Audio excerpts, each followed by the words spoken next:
Flexing ain't discreet about it. Extra, extra, read about it. Say you wanna beef about it. We gon' come and see about it. Flexing ain't discreet about it. Extra, extra, read about it. Say you wanna beef about it. Find out nothing sweet about it. Look, mile like 3-6 pulled up, ski trip cold winter. All my niggas eating good, I remember when we had no dinner. West side, east side, no side, both sides fucking with me. Check coming, check leaving, flex season, fuck 12, come and get me. Get your ass to run around, high speed, chasing all the big bags. Bending corners, bending rules, bending necks, give your bitch a whiplash. Slide through hot knife, warm butter storm, gutter drain lane. Young man, old habit, still at it, tryna let my chain hang. True story, new story, 2-story condo, B&B. 4 bath, 1 me, no key, like I did a B&E. B&Me so good, so hood, so not worried about it. 250,000 new views, old news, know you probably heard about it. Extra, extra, read about it. Headline, word around town, flexing. Ballin' on my course, so I ain't worried about nobody out of bounds, stressing. Feeling like Hercules, murder these pussies ain't a problem to me. Tried to tell the maid service, don't come unless you bringin' condoms to me. Flexing ain't discreet about it. Extra, extra, read about it. Say you wanna beef about it. We gon' come and see about it. Flexing ain't discreet about it. Extra, extra, read about it. Say you wanna beef about it. Find out nothing sweet about it. Moving, shaking, coming down, tipping. Stacking, racking, money, power flipping. Moving, shaking, coming down, tipping. Stacking, racking, money, power flipping. Moving, shaking, coming down, tipping. Stacking, racking, money, power flipping. Moving, shaking, coming down, tipping. Stacking, racking, money, power flipping.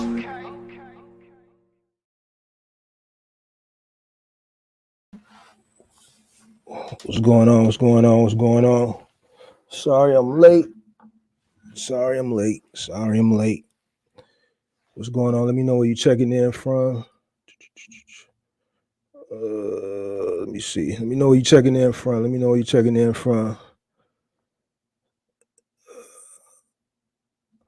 What's going on? Let me know where you're checking in from. Let me know where you're checking in from.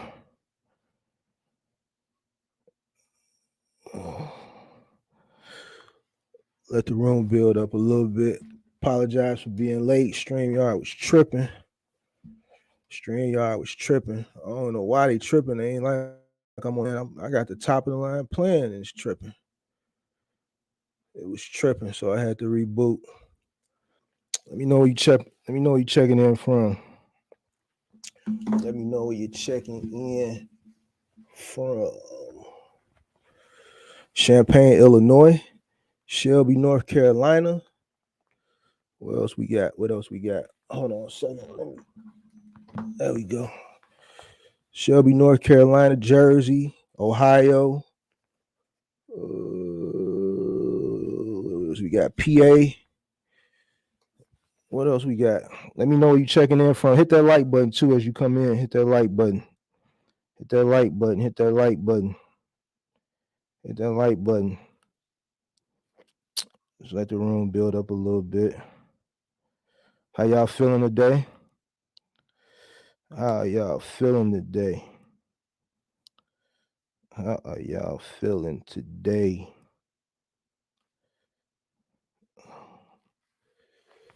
Hit that like button as you come in. Let me know you checking in. Louisiana, Maryland, PA, Ohio, Champaign, Illinois.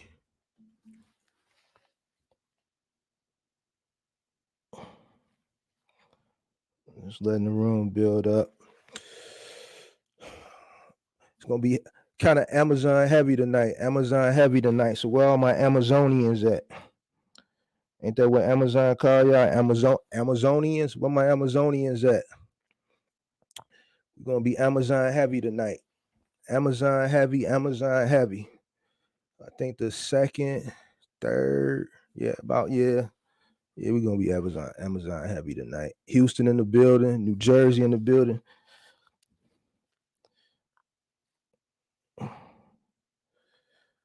Let me just post this on Instagram real quick and then we'll get started.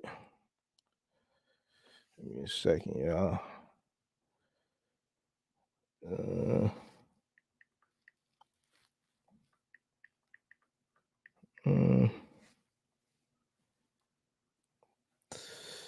Everybody feeling, hit that like button for me as you come in. Hit that like button for me as you come in. And let me know where you checking in from.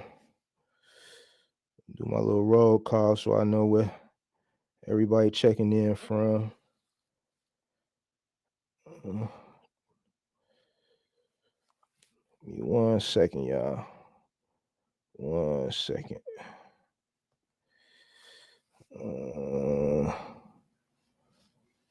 Post that. I'm getting off of that TikTok. I don't be on that TikTok. I don't even know why I be promoting that TikTok.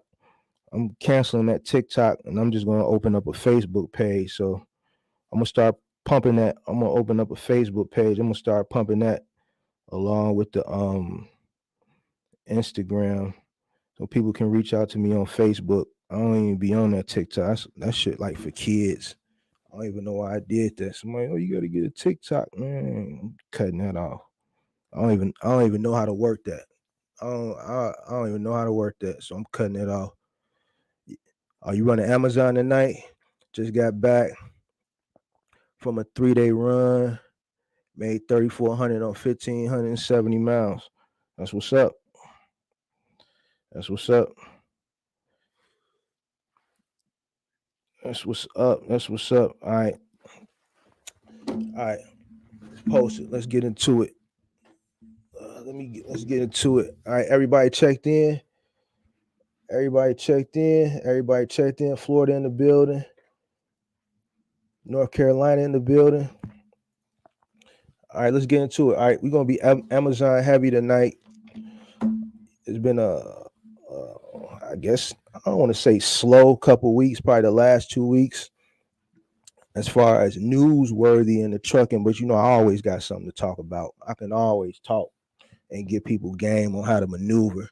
Economy messed up. We're gonna keep it real tonight. I try to keep I keep my videos clean. I don't really say too many curse words in my videos, but today we're gonna have to keep it all the way funky. So I may slip up a little bit tonight.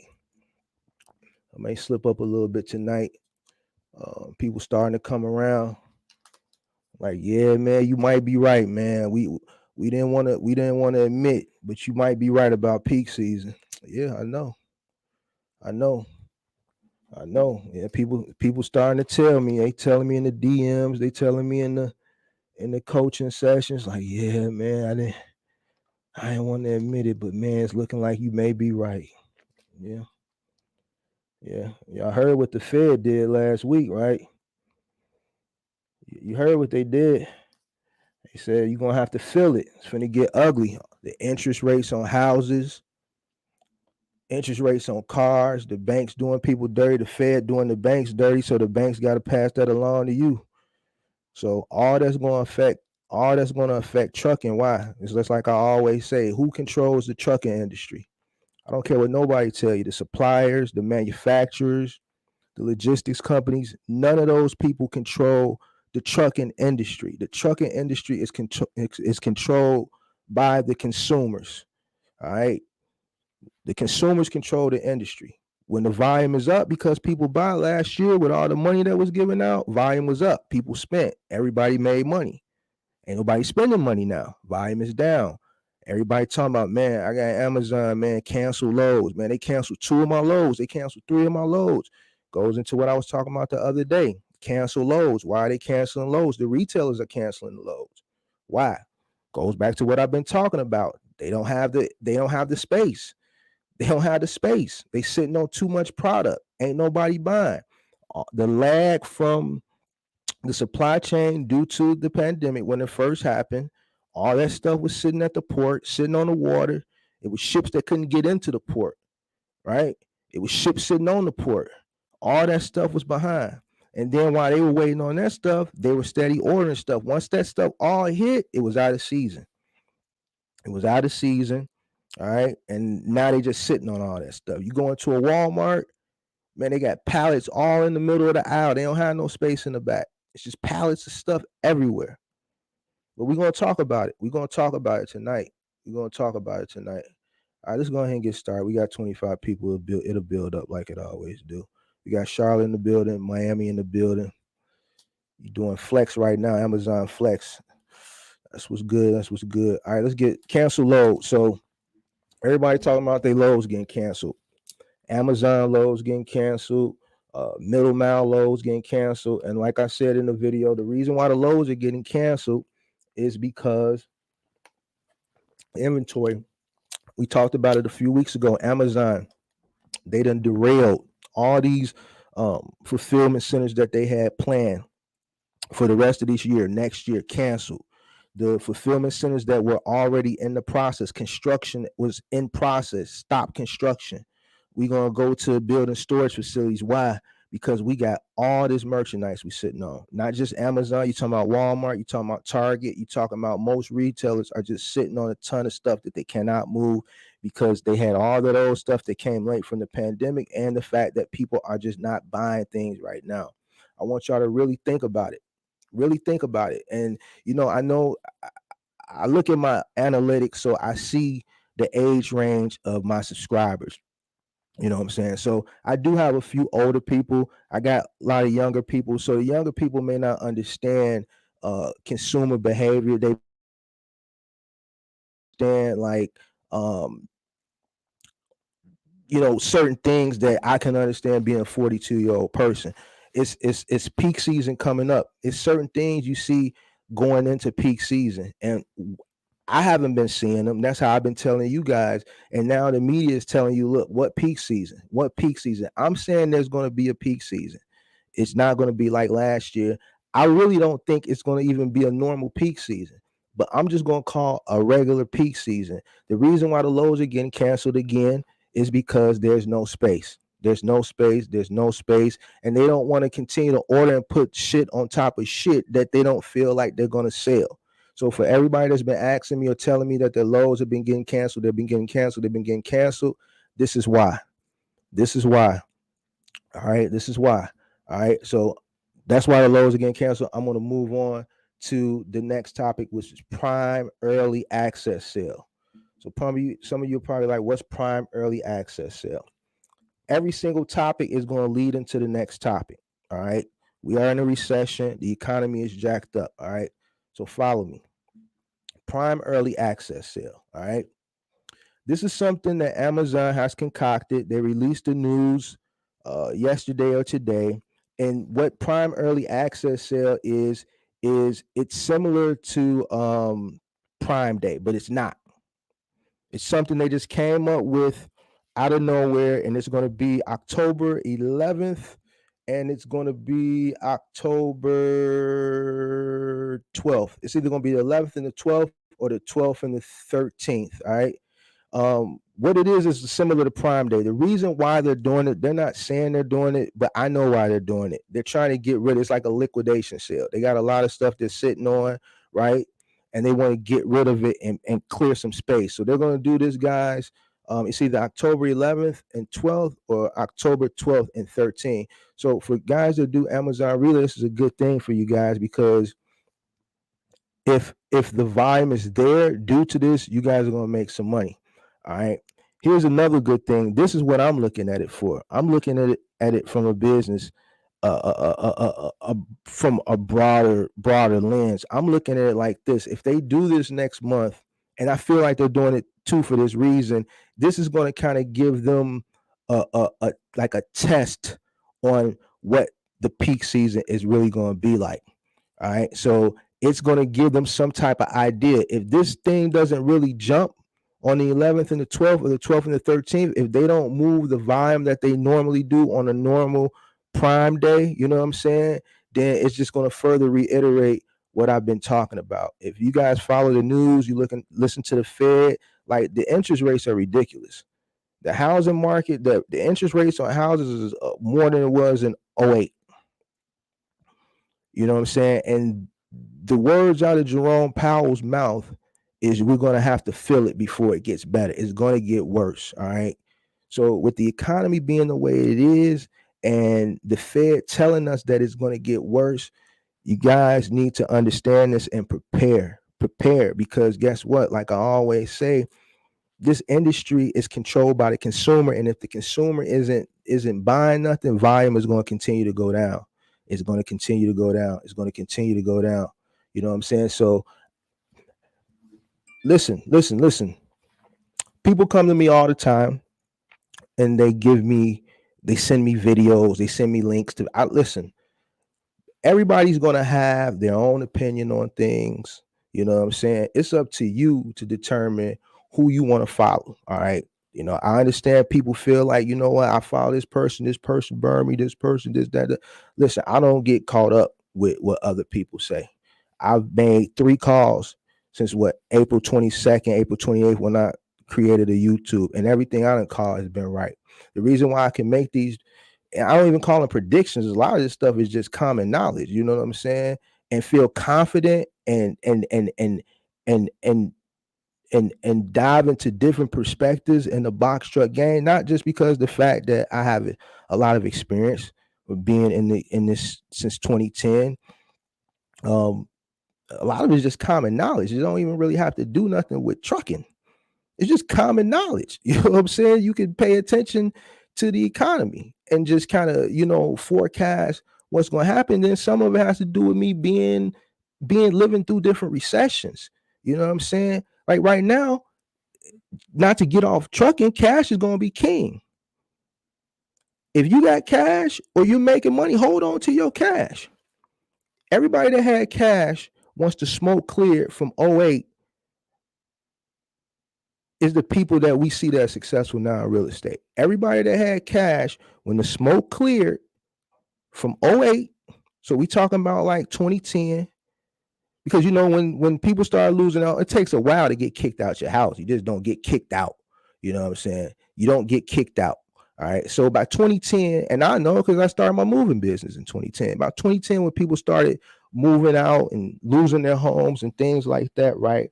The people who had cash then were the people who were the winners. A lot of them became millionaires because here it was 2 flats, 3 flats. You can go buy 2, 3 flat for 10 grand.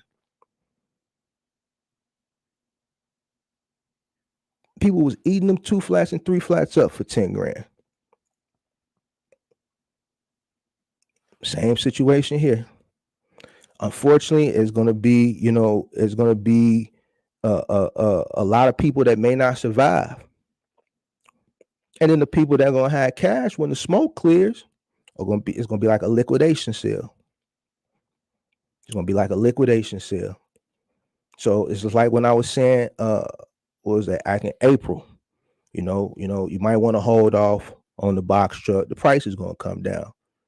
You're going to have people say, no, get into the, go buy your truck. The rates are, you just got to, you got to go work the truck. It don't matter. Go get the truck and get into the business. Don't listen to them. Now, look. What Kanye said last week, he said, it's not the fact that I'm not right. It's just not right now. Because just when a person tell you something, you may be ahead of your time. Everything I said came into fruition. So, when people DM me stuff and send me stuff to other people, everybody got their perspective. Everybody has their point of view. I have mine. It's up to, you to, do a deep analysis of the people that you content creators that you watch in this space. And you have to come up with your own, you have to come up with your own, you have to determine who you want, to consume content from. Let's say that. I don't want to say take advice and things like that. You have to figure out who you think is the most knowledgeable, who you think is the best suitable for you to consume content from, and then that's all I gotta say about that. I'm trying to pull up the hold on, I think I can do it now. I want to show y'all this about this Prime for y'all that don't know. Let's do it. I'm just going to share the screen real quick. We on Prime Early Access. Where everybody came in, Amazon is doing something called Prime Early Access. I see the questions. We're going to get to the Q&A. You guys stick around. If you're in dire need for me to answer your question right away, then the channel is monetized now. You can always throw a super chat in, and I'll stop what I'm doing in the middle of the show and answer your question. But unfortunately, the questions that aren't super chats, I have to answer them in the end. And I'll scroll back up to the top. So let me go ahead and share my screen real quick for you that don't know. I know a lot of people do Amazon Relay. Let me do this. Give me 1 second, y'all. Share that. Oh, 1 second here. Put myself right there. Oh shit. You know what? I got myself covering my. Well, y'all don't need to see me. Y'all just need to worry about the story. All right. 1 second. Matter of fact, let me move this too. Hold on, y'all. All right. All right. So look, this is Amazon to host this sort of kind of like Prime Day. They're calling it Prime Early Access Sale, which resembles Prime Day. All right. So this is what I'm talking about. It's going to actually be October 11th and 12th in 15 countries, including the U.S. And like I said, they're calling a Prime Early Access Sale a 2-day event that resembles Prime. The reason why I believe they're doing this, guys, is like I said, to kind of liquidate a lot of stuff. I've already shown you articles and reports that every retailer is just overcrowded with stuff because people aren't selling. They got a lot of stuff that came late due to the supply chain backup because of the pandemic. And I think this is just a liquidation sale so they can make some space. Obviously, if they're stopping construction on fulfillment centers to build storage, that means there's a storage issue. So I'm looking at it as a liquidation sale, and I'm also looking at it as an opportunity for them to see what peak season is really going to be like. If no one really bites on this, you know what I'm saying, then it's going to give them an idea, and then they're going to know how to move forward. I think this is very smart with Amazon. I think this is a good play for them to do. And you know, if you run Amazon Relay, then and it does decent, even if it doesn't do like what a typical Prime Day would do, the volume should go up a little bit because I know a lot of people have been complaining about canceled orders. All right, so that's some information for you guys. I'm not going to really dig deep into it. I think you guys get the point. All right, so now this is another topic: why Amazon got stricter. Like I said, we're gonna be Amazon heavy tonight, and this is where you know people may feel a certain type of way, but whatever. All right, so look, a few weeks ago, Amazon switched up. All right, I know they kicked some people off because of safety scores, low safety ratings. They stopped the double booking. I know we talked about it a couple times on one of the earlier, I don't know, it was episode 5, episode 4, episode 6. I don't know. And I gave my theory that, you know, the key word that they put in that email was safety. But no one knew why. I remember saying that I need to go back and find a clip of that. I said it's got to be to do with something with safety, and it's got to, because it was so abrupt. I said, man, maybe the DOT or federal government is leaning on something's going on. The information came out. Good old Wall Street Journal. Good old Wall Street Journal has dug deep into Amazon's ass, and it's some stuff that's done happened with Amazon and they contracted, and some of the companies that contract with Amazon that I didn't even know about. I didn't even know about it. But let me share my screen. And this is an article. Listen, if I don't want to say it's controversial, but you know, it may sadden some people. All right. So here's why they abruptly changed. It may sadden some people. I'm going to share my screen. We're going to kind of go through it. So, you know, I'm just giving you a warning. All right. So let me share my screen. I was going to actually do a video talking about it, but I'm like I said, forget it. We'll just talk about it on the show. Let me go here. All right. Here we go. All right. All right. All right. All right. All right. All right. All right. So look. All right. Amazon routinely hired dangerous trucking companies with deadly consequences. All right. So as you see how Wall Street Journal is already pitching this story, they want you to feel bad. You know what I'm saying? You know, as soon as I seen this picture of the boy, I already knew where the story was going.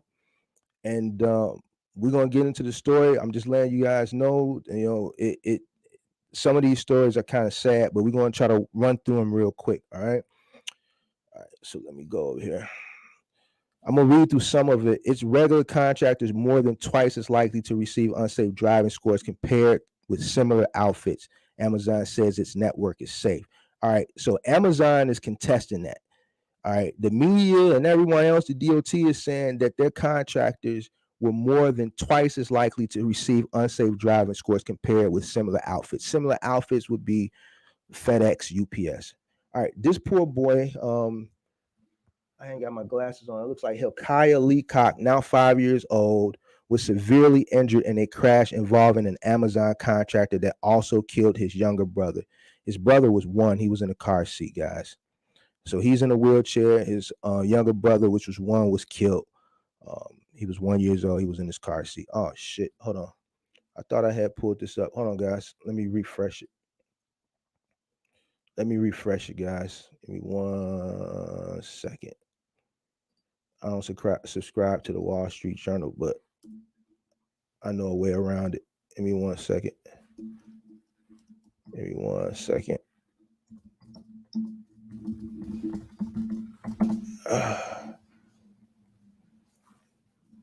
Give me 1 second, y'all. Give me 1 second. Let me see something.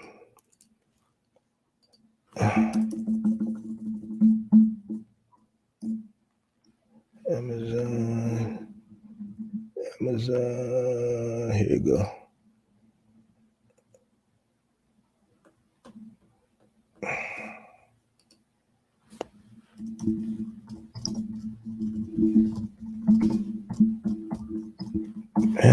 I was reading it earlier. If I can't pull it up, because I don't subscribe to the Wall Street Journal, I'll just tell you what happened. It was 3 stories. Give me a second, y'all.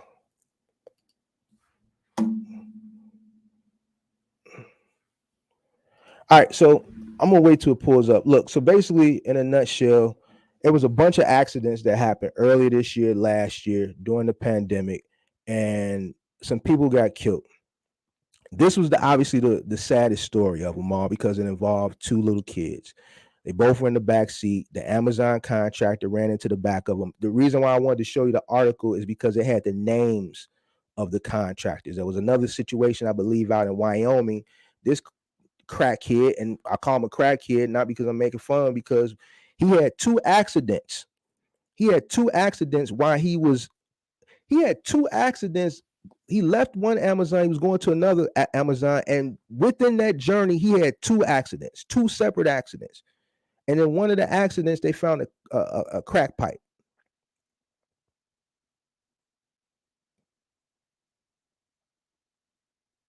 So I'm calling him a crackhead because he was a crackhead. You know what I'm saying? So that's 2 of the reasons why Amazon switched up. You know what I'm saying? Like, a lot of these contractors that Amazon is letting roll is bogus. And I'm gonna tell you how they getting through. I'm gonna tell you how they getting through. All right, it's not letting me pull it up. All right, it's not letting me pull it up no more. I guess whatever. So the way they're getting through is this: if I'm an Amazon contractor, right, and Amazon kicks me out the system, and some of y'all probably know this. Amazon kicks me out the system, but since I've been with Amazon, let's say I know Bill from J&J Trucking. Me and Bill, we got cool. You know what I'm saying? Amazon kicked me out. Hey, Bill, can you get some loads for me? And bro, let me run under your authority, or get some loads and I'll run them and I'll cut you in. You know how some Amazon people do it, right? I see people on YouTube talking about they do it like that, right? 2 of the 3 situations that happened that were fatal, all right, were companies that were kicked off of Amazon, but another company booked loads for them under their company, and then these fatalities happen. All right. So what I'm saying to y'all is, like, if y'all running Amazon, don't book a load for somebody else. Don't book a load for somebody else, because it's going to end up screwing you over if something like this happens. And guess what? Lawsuits are going to follow. In this particular cover story, 2 kids were killed. Well, 1 kid was killed, the 1-year-old. The 3-year-old, he's in a wheelchair. Amazon, I know I got people that hit me up and like, man, why are you biased against Amazon? You gotta love hate. Yeah, I got a love hate relationship with Amazon because I don't like the way Amazon's business model. That's cool. Jeff Bezos is genius. I can't knock it. I've always held the same claim. I don't like the way Amazon treat people.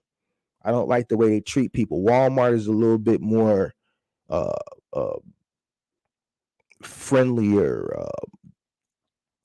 It's like more family orientated with employees than Amazon. Amazon, you just a number, and I understand it's business. You know what I'm saying? But I know a lot of situations with Amazon. I just feel like Amazon didn't do the right thing. Even with these families, they didn't do the right thing. I wish I could open up the story and I'll show you what they did. They just gave condolences.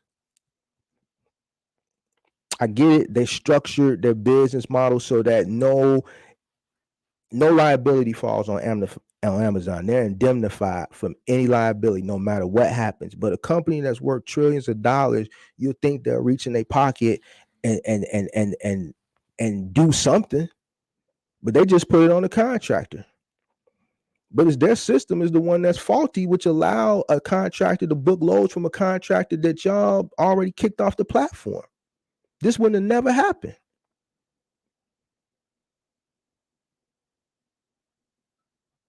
This would have never happened, man. It would have never had happened. This would have never happened. Like, look, I know I can't click on it, but I mean, man, I wish I could show you this shit, man. But just look at this shit. I mean, look at it. This was preventable. So this is the answer to everybody's questions on why Amazon is getting strict. It takes shit like this to happen for them to do their fucking job. Shit like this shouldn't happen for them to buckle down on safety scores. This little boy shouldn't be in a wheelchair. His 1-year-old brother shouldn't be dead. It shouldn't be people with crack pipes driving Amazon or contracting for Amazon. You don't hear shit like this happening with UPS. You don't hear shit like this happening with FedEx.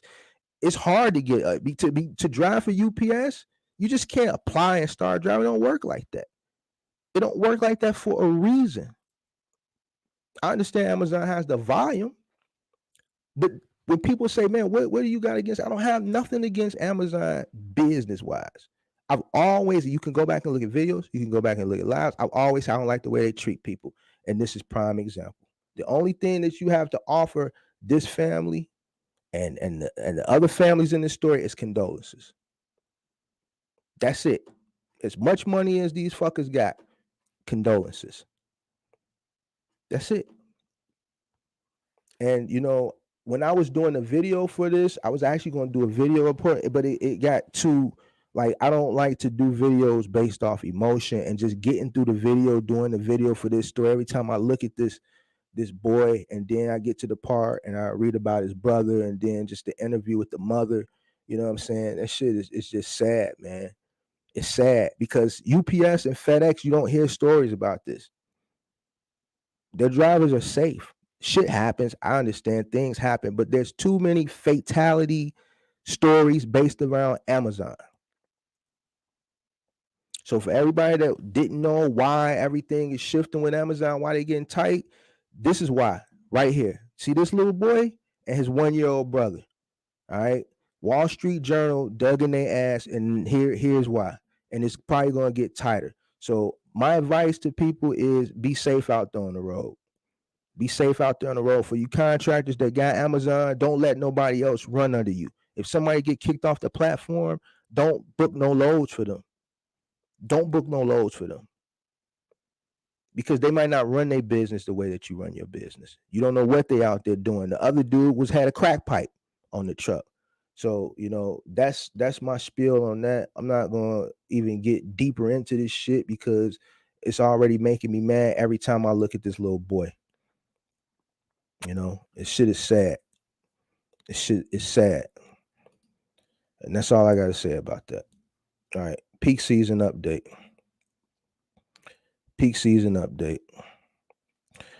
I still hold Is y'all still here with me? Y'all got quiet. I don't see no comments. Is everybody sad? I hope I didn't make nobody sad. Is y'all still with me?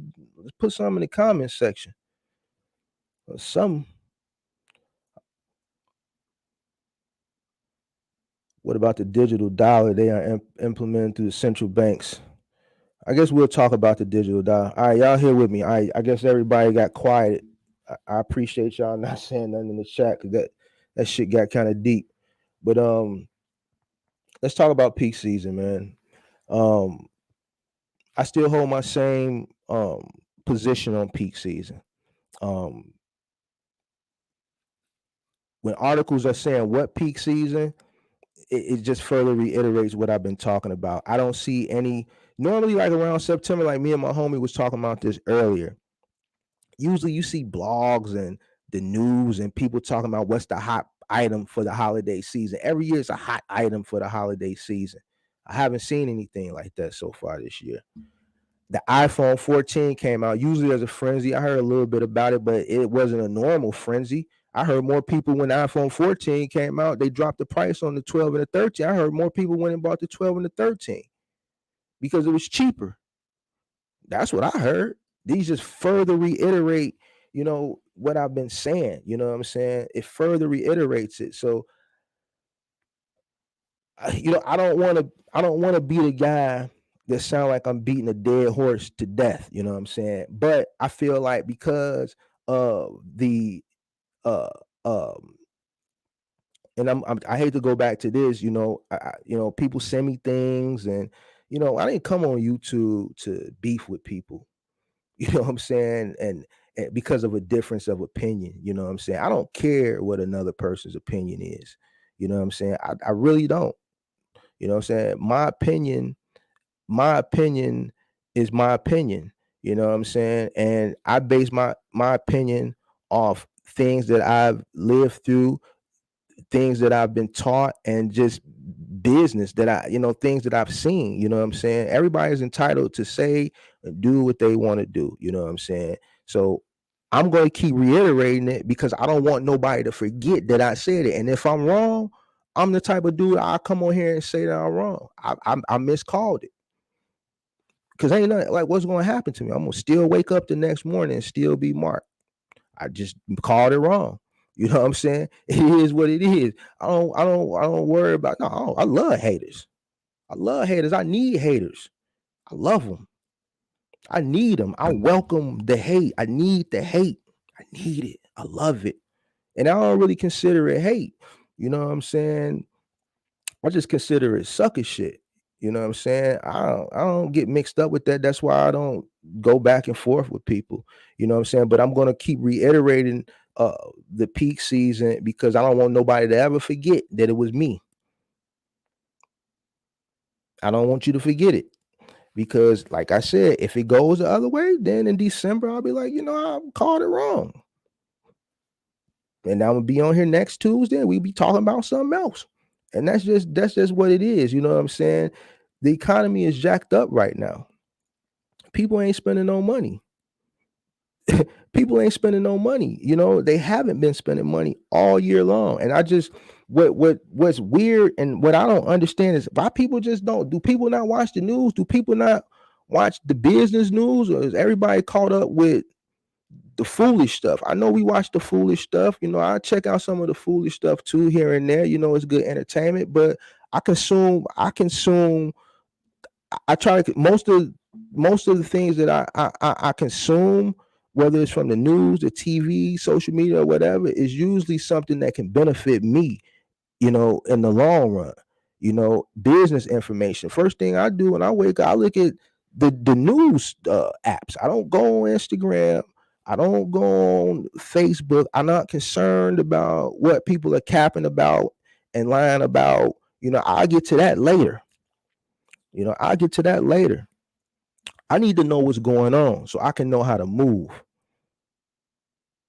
I need to be prepared so when the shit hits the fan, I already knew. Like I said before, and we going into how to maintain in a tough economy. Like everybody talking about, I'm my head mentally, I'm in January. I just don't talk about it because I don't want to go over nobody's head.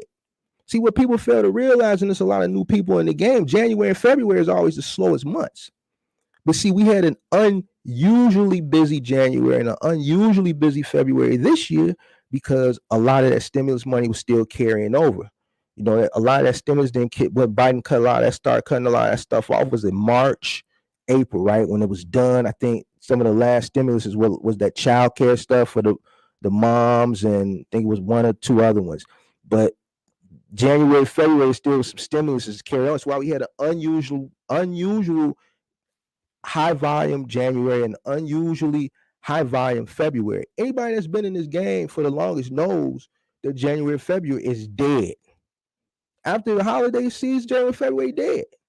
So why everybody worry about peak season? I already told you what's happening. Peak season, you need to be worried about January and February.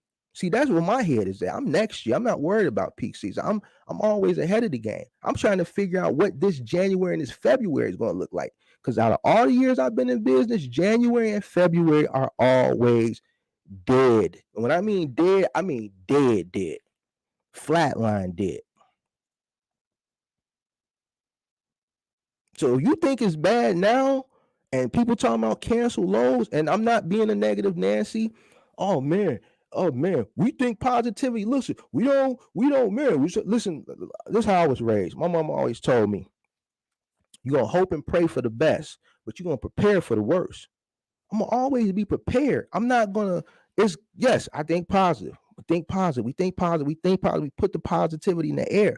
But you hope and you pray for the best, you prepare still for the worst. And that's in business, that's in life. When I walk out my front door, I'm hoping, I pray for the best. God, let me make it back home today. I'm not a bad person. I don't indulge in bad things, but guess what? It's a bad world we live in. I hope and pray for the best, but I'm prepared, and you better believe it. And those that know, they know. I don't have to go into details. When I walk out this door, I hope and pray for the best, but I prepare for whatever it is to come when I walk out this door. Some days I might have 9 on me. Some days it might be 17 on me. Those that know, they know. You know what I'm saying? I'm hoping for the best, but I'm prepared for the worst. And whatever comes. Either way, I'm prepared. Business is the same way. That is positive thinking. That's preparedness. I'm going to be prepared. I don't want to get caught left holding the bag. Why? Because I've been in that situation before. When I first got into business, I came into business. When I first started my business, I started in a busy season back in 2010. And guess what? I didn't realize that when I started moving company, it was a seasonal business. When I started in July, it was booming. August booming. September booming. October slowed down. November really slow. December really slow. January dead. February dead. Somebody just told me, man, moving this season. I don't like moves in the wintertime. I didn't know that because I was new. I thought, man, it was just going to be money making like January and August all year long. I was in for a rude awakening. Same thing in this industry. You have seasons. So you have certain seasons where volume is going to be high, certain seasons where volume is going to be low. Peak season is high. January, February is dead. Why? Because everybody spent everything Christmas. Ain't nobody shopping for nothing because they did all the shopping in November, end of November, and all through January. They tapped out. They waiting on tax season. They waiting on February saying go get their taxes so they can recover. Come on, man. Come on now. If y'all already know what I'm talking about. If you're 30 and over, you know what I'm talking about. You waiting on tax season. But then you got a different type of season when you got what we going through now, a recession. Some people ain't been through a recession. There's some people out there that's probably under 30. They ain't never had to deal with a recession. They lived at home with mom, dad, nothing wrong with that. It was in high school coming up. The last recession we had, they was too young to remember. It didn't affect them. But now it's probably affecting if you're in this game. In the boxtruck game, you in your mid to late 20s or whatever, welcome to the real world. If you came into the game last year, man, this is the test right here. How can you maintain? I'm going to give you some hints on how to maintain. This is what it's about right now. Right now, it's about survival of the fittest. I always preach, keep your overhead. Try to keep your overhead as low as possible. Try to keep your overhead. Getting into these rentals. A lot of people finna have to come up out of these rentals. And I've been saying it, come up out these rentals. If it's high, come up out of them. Some people been able to survive and break even, but that day is coming. I'm getting more and more and more people saying they bowing out. The day has come. That volume gonna slow down. It's gonna tick back up, but it's gonna slow down. January is gonna be dead. February is gonna be dead. There is no trillions of dollars of stimulus. Like, that shit over with. How can you maintain? Let's talk about it. How can you maintain? All right. The first thing is prepare, like we talking about. Hope for the best, pray for the best, prepare for the worst. Preparing, just knowing that this day may come, and have a plan of action. All right. I'm telling you now, we're in an economic downturn. Don't go out and do nothing that can put you in a worse off situation. If you're looking at that car, might not be the time to buy it. The interest rates are too high. It's too much risk for the bank right now. They haven't forgotten about 08. They're not going to put themselves in the situation that they were in. All right. Now ain't the time to go buy a house. You talking about what, 6.2, 6.8? Shit is ridiculous. Don't put yourself in a financial bind, especially if you floating above water in your box truck game right now. If you just skating by, now ain't the time to go make frivolous purchases. All right. Keep your options open. I always preach it. Don't put all your eggs in one basket. All right. You can focus on one thing, but you know what? Everything ain't for certain. Always have something else ready just in case. Just in case. You know what I'm saying? Don't just rely on one thing and don't have nothing else as a plan B. Listen, these logistics companies, the final mile companies, the retailers, Amazon. Let me explain something to you. Ain't nobody loyal. Ain't nobody loyal to nobody. So you don't have to be loyal to them, because guess what? They'll drop you at the drop of a dime. You're reliant on them, but they're relying on somebody else. As soon as the volume or the orders go down and the work is scarce, everybody's scrambling for those same little crumbs. So keep your options open so you can stick and move. You may be able to do this one day. It's just like the people that do like the gig workers. You know what I'm saying? You got some people, they got Amazon, Flex, Instacart, Uber Eats, DoorDash. They got 10 apps on at the same time, and they working all of them. Whichever one get the ding, that's who they go do. Same thing with here. If you got to do Amazon slow, you got 3 or 4 Amazons booking, and they cancel one. Man, see what's on mothership. See what's on this. You got to stick and move, because it may get to a point where the volume is just so low that it just may not be nothing. I've been there. I've been there with Final Mile. I've been there with Office Depot, where I was running 9 trucks, and then we went to a certain part where volume just started to slow down, and they were sending trucks back. Like, man, wasn't nothing on the dock for this route. Nothing. So don't put all your eggs in one basket. Have other resources available, so that if we do get to this point, and there is going to be it's going to probably get to this point, like really in January and February, you have other things to do. If you are paying for a rental, you got to keep that truck moving. You can't afford for that truck to sit. I can park trucks. You know what I'm saying? I don't care. That shit been paid for. My truck has been paid for since 2014. They can stay parked. I don't care. You know what I'm saying? So, but if you're paying a monthly or weekly bill for a rental, right? Or let's say you're paying a note, a finance note, then the wheels got to be rolling. They got to be rolling. You got to find something for that truck to do if your load gets canceled. You know what I'm saying? So don't put all your eggs in one basket. Keep them wheels turning by having other options and other opportunities available.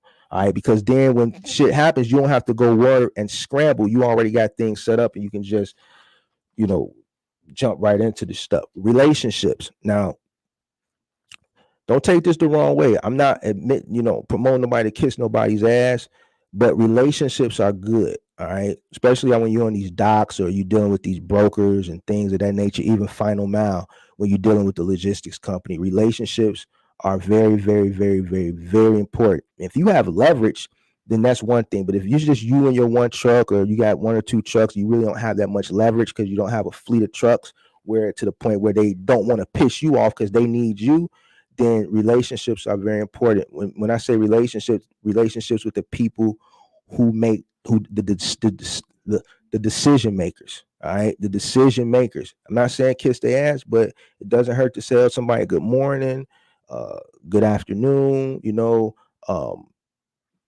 Whatever you need to do to create and build a solid relationship. Because here's what happens, and I've seen this happen plenty of times. All right, here's what happens when you go through that season when things do slow down, whether it's because it's just that time of the year where it's just the slow season, or whether you go through a economical downturn like what we're dealing with right now, while a lot of people are seeing like the Amazon loads getting canceled and other lanes people are running, things are getting canceled.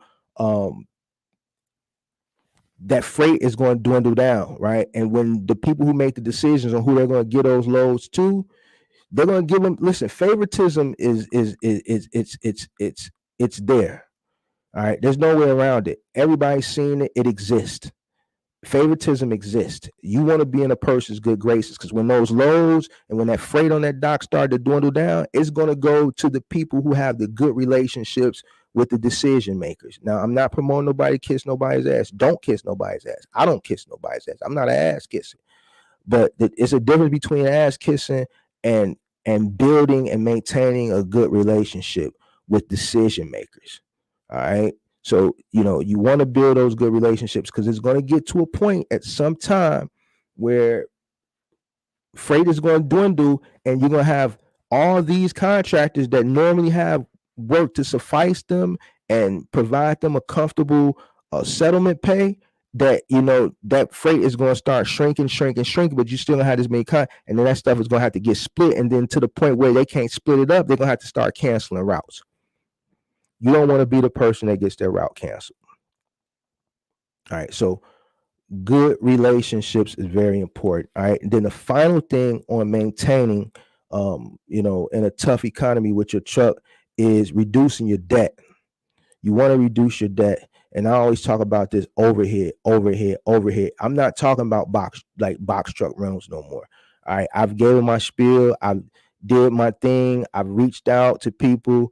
I've done the change, and I'm steady reaching out behind the scenes. But at the end of the day, if I can only do so much, I can only do so much. The only way these rates are going to come down on the box trucks if you stop renting the trucks. Once again, a value is set by what a person is willing to pay for something. Right? Prime example, look last year, everybody had money, so everybody was paying for everything. Everything was inflated. Inflation, all right, which drove us to a recession. People ain't paying for nothing now. People don't have the money now. Prices are still high because we're dealing with inflation, because the government put out trillions and trillions and trillions and trillions of dollars. In a situation like this, I guarantee you, if you stop renting the trucks, Penske, Ryder, Enterprise, Budget, you know what they're going to do? They're going to come down on the price, because their business is renting trucks. If they don't rent trucks, they have no business. So if you rent a truck for $2,000 a week, I had a guy yesterday say, Mark, they trying to get me to rent this truck for $300 a day. Should I do? I said, hell no. $300 a day?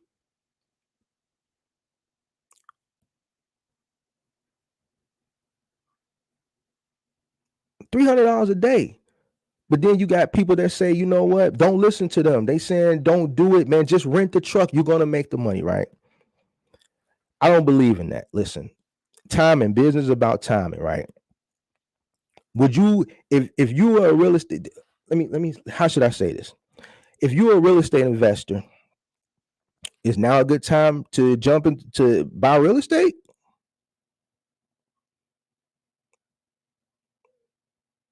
Is this a good time to start a real estate business, buying property with the interest rates the way they are?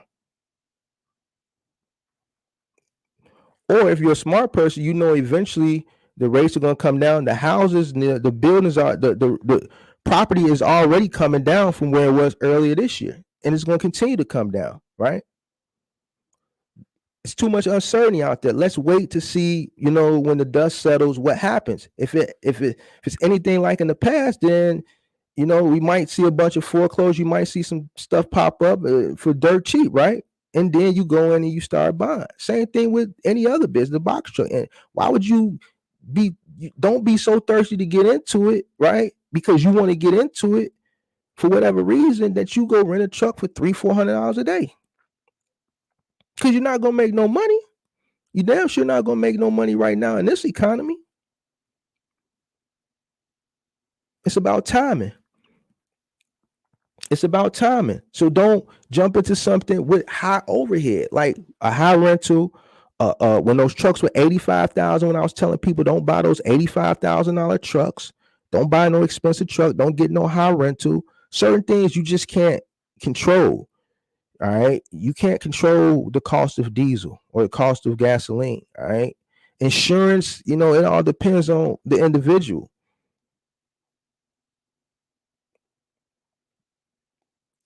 Don't go out and buy things that you don't need. Actually, now may be a good time if you got things like assets around that are not bring you any money. Might be the time to offload some stuff. I don't know how bad this thing is going to get, but I know I spend at least an hour or two every day studying it and monitoring it and having conversations with like-minded people like myself that are knowledgeable in this stuff. Because I want to stay ahead of it. Because guess what? I done got caught up in it before. It was running around like a chicken with my head cut off. I know better now. So, reduce your debt.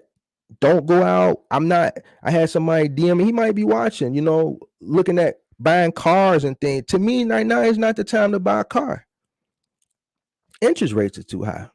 I don't care what your credit score is, 9 times out of 10, you're not going to get a fair interest rate, especially if you buy some luxury, because it's more of a risk.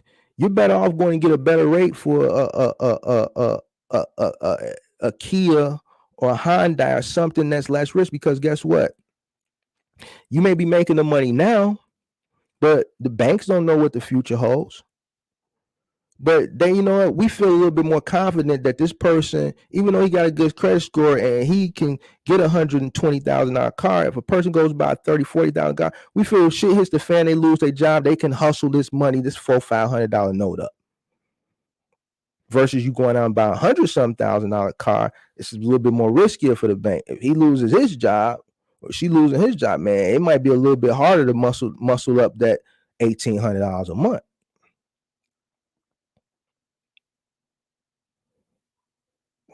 It's compared to a box truck. There's people out here paying $1,800, $1,700, $1,900 for a box truck a month. And that may be cool, but I understand those people that are paying those notes bought earlier this year, last year, when things were inflated. Me, no, I don't want to pay no more. No, it's too much. Margin is too small. I did a video when I first started YouTube. I told you I broke everything down. My first year making $1 million. Guess what I took? I made a little $1 million. I made like $1,080,000 gross. I only took home $200,000. That ain't nothing. I know people that make more than $200,000 on a regular job, just working a regular job. The margin is small, and that was 20%. And I had to do a lot of work to get to that high of a margin. Really, my margin shouldn't have been that high. But I did a lot of work. I washed my own trucks on my one-off days. When the trucks didn't run, Memorial Day, I didn't wash my trucks every day. I don't care. It work trucks. So Memorial Day, when the trucks didn't run, the 4th of July, Labor Day, those are the 3 days I wash my truck. I only wash them 3 days a year. I pull them out one by one. I got the power washer. I'll wash them one by one. Take all day. That's how I spend my holiday, washing my own trucks, because I didn't want to spend the money to pay to get them washed. Things like that save money. Like I said, go to the mechanic doing an oil change. Hey, Mark, this truck needs an air filter. $50, $60. No, I'll order that shit on eBay, and I know how to put the air filter in. We put that here. I save money like on little things like that, but it adds up over time. So reduce your debt, build strong relationships, um, keep your options open, right? And like my mama always told me, hope for the best, pray for the best, but prepare for the worst. Keep a positive mindset, keep a positive mindset, keep a positive mindset, but man, always prepare. It's business. This is business. Ain't gonna be peaches and cream every day. It's not. It's not. Anybody that tells you otherwise, man, I don't know what business have you, like most successful millionaires and billionaires that are successful business people, they'll tell you they felt 7 times before they got that one business that really took them off. And even still, businesses that are successful have rainy seasons or tough seasons. It's the people who know how to maintain and get through those tough times are the people who are going to stand the test of time. You have to prepare for that stuff. Because when it hits you off guard unexpectedly, that's when you fold. But if you're prepared for it, whether you know when it's coming or not, as long as you're prepared for it, you'll know when it's here, and you'll be ready for it. You'll have a plan, and that's it, man. That's it. Q&A. Q&A. Q&A. Q&A. Q&A. I'm gonna scroll up to the top. Man, I didn't, that Amazon story kind of messed me up, man. I didn't really want to talk about it. It just threw my whole mood off right now. Every time I look at that picture, man, of that little boy, I just get upset, man. So I probably never talk about anything like that ever again, because I see that even just talking about that type of stuff on a live stream, I just don't like shit like that, man. I don't like it, man. So I'm not gonna do that shit no more. I ain't doing that no more. It just changed my whole mood. I shouldn't have did it, but I felt like people need to know. So it is what it is. But the Q&A is open. So go ahead. I'm gonna scroll to the top, and I'm gonna start with the Q&A from the top, and then I'm gonna work my way down. Do me a favor, you come in, man. Hit that like button for me, man. Hit that like button, and if you haven't subscribed, go ahead and subscribe for your boy. Hit that like button. Hit that like button, and it's Q&A time. I'm gonna start from the top. Start from the top. Start from the top. Start from the top. Let me see. Scrolling. All right. My daughter and I was at Walmart. It was so much clearance racks from the front of the store and everywhere. I had to leave because it was so cluttered. Yep. So that's just like what I've been talking about. It's like the space. All that stuff is like pandemic stuff that got caught up in the supply chain due to the backlog at the ports, the backlog on the rails, and then when a lot of that stuff came, it was out of season, past season. On top of the stuff that they ordered, the store's behavior changed for ordering because the consumer's behavior changed. So they got all that backlog of stuff, and then they placed quadruple orders than what they would normally do because they didn't want to get caught slipping again and be without, and then all that stuff is sitting. Only thing that's moving is essentials. So unfortunately, that's where we're at.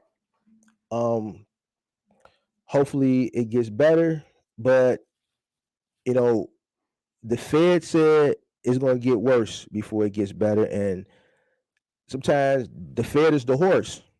That's out the horse's mouth. So I gotta listen to the horse. If they saying this and this is the Fed, I gotta take it for. I already knew it, but they saying it now. So you gotta take it at face value. So it's not gonna get any better. It's not gonna get better. So now is the time to maintain and start moving strategically. Playtime is over with. But the dollar is declining throughout time. Well, I had this conversation earlier with someone. Right now, the dollar is stronger than the euro, I believe. Right now, the dollar is stronger than the euro, I believe. So I can't agree with you on that flip. I may be wrong, but right now the dollar is stronger than the euro. So what's good? What's good? What's good? What about the digital dollar that they are implementing throughout central banks? I was doing a little research on the digital dollar like around 2020 and 2021. I haven't been following the digital dollar like none 2022. I was a big XRP fan. I am still a big XRP fan. It's just XRP has a bad taste in my mouth right now because I had a lot of XRP and they didn't give me my Flare tokens. So I thought XRP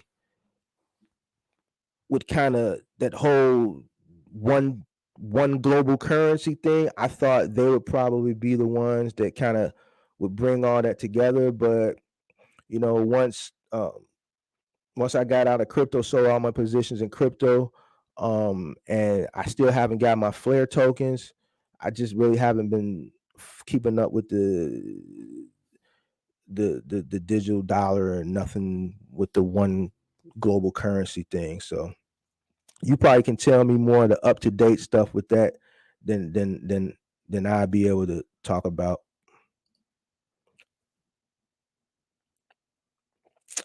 What's going on? Hit me with the questions. Q&A. Dayton, Ohio in the building. Appreciate it. Oh no, I love haters. We need them. It is motivation. 10-4. That's what we not doing over here. We ain't doing none of that over here. We keeping it all funky all the time. Number facts, Finax. Enterprise here in Miami asking for $1,200 a week, 29 cents a mile. Just got in the box truck business. Any suggestions? Well, I wouldn't pay $1,200 a week. I damn sure wouldn't pay 29 cents a mile. So my suggestion to you is find a better rate. You can always enter. It's just how you enter. You got to find a better rate. You got people out here still renting at fair rates. You know what I'm saying? It's a supply and demand issue right now, right? Remy's transportation service is a supply and demand issue right now. It's a gouging issue. It's a lot of stuff going on with the rental truck industry. I would try to do strong negotiations. If the branch or the facility that you're dealing with, they're not budging, then go to another facility. I wouldn't put myself in a bad situation. All right. Don't put yourself in a bad situation. $1,200 is too high. Think about it. That's $4,800 a month just for the rental of the actual truck, and that doesn't include the miles. Now, once you start adding 29 cents a mile, and you start adding that up, you working like that's a lot of money. I had a guy here was here last week, $2,000 a week. That truck he rented, he bought that truck twice in 12 months. It's ridiculous. So don't put yourself in a situation where you're setting yourself up for failure. Everybody's going to advise you or tell you one thing. I'm just telling you from my knowledge, $1,200 a week and 29 cents a mile is too much. Because guess what? The harder you work at 29 cents a mile, the more money it's going to cost you. Which is right, but you shouldn't be paying that much. 29 cents a mile is entirely too much. $1,200 a week is entirely too much. That's like $1,200 a week is like double on what you should be paying. So I would look at other options. I would try to find another facility. I don't know if this is what you said is enterprise. I would try to reach out to another enterprise. I would try to reach out to a budget. I try to reach out to Penske, maybe throughout your state, and see if you can negotiate some better rates elsewhere. But I wouldn't recommend you paying $1,200 and 29 cents a mile. I would just start shopping around. I can't guarantee you when you'll find something or if you'll find something anytime soon. Like I said, it's a supply. It's a shortage on trucks. All right, it's a supply and demand thing right now. So I would say just keep searching. Be patient. Where do you suggest I look to get mechanic for box truck? This is something that I actually did make a video about, and I never put it out. This is something else that I think people need to worry about. It's just not even in the box truck space. It's just in the mechanic space, period. Vocation for mechanics. Like, I'm gonna keep it real with y'all. Generation Z, they don't vocations aren't their thing. It's a shortage on diesel mechanics. It's a shortage on gasoline mechanics. Like, it's hard to even get an oil change now at the dealership. The dealership I normally go to, they tell me they not even taking up. They haven't taken an appointment in 2 years. Your vehicle is your appointment. Your vehicle is your appointment. So if you need an oil change, you have to drop off your vehicle, and your vehicle is its place in line. I kid you not. Your vehicle is its place in line. So if you need an oil change, they'll tell you, look, no appointments. You drop off your vehicle is its place in line. Right now, it's about 4-day turnaround from when we can look at it. So if I want an oil change and I need to drop my shit off at the dealer, I got to leave it there for 4 days for an oil change. They said we short 17 mechanics.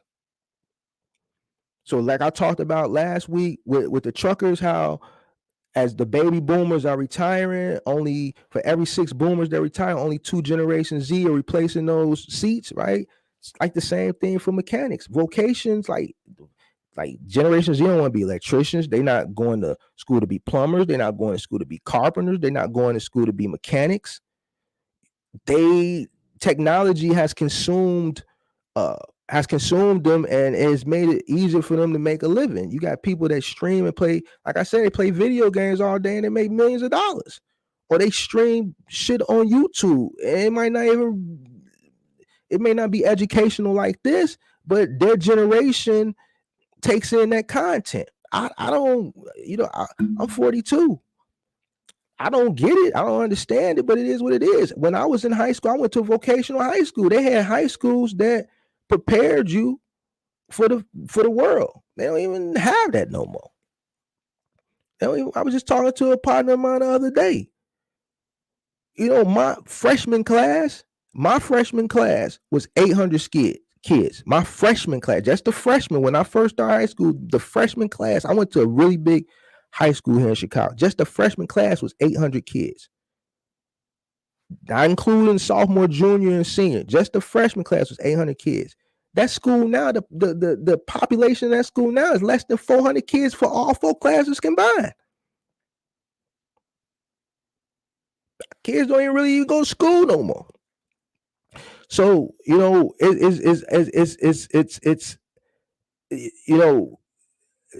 mechanic thing, I see it being an issue right now. I've been seeing it, and then not on top of just the shortage of mechanics, a lot of parts are still on back order. It's just a lot of things going on right now that, like, I could talk about all this stuff.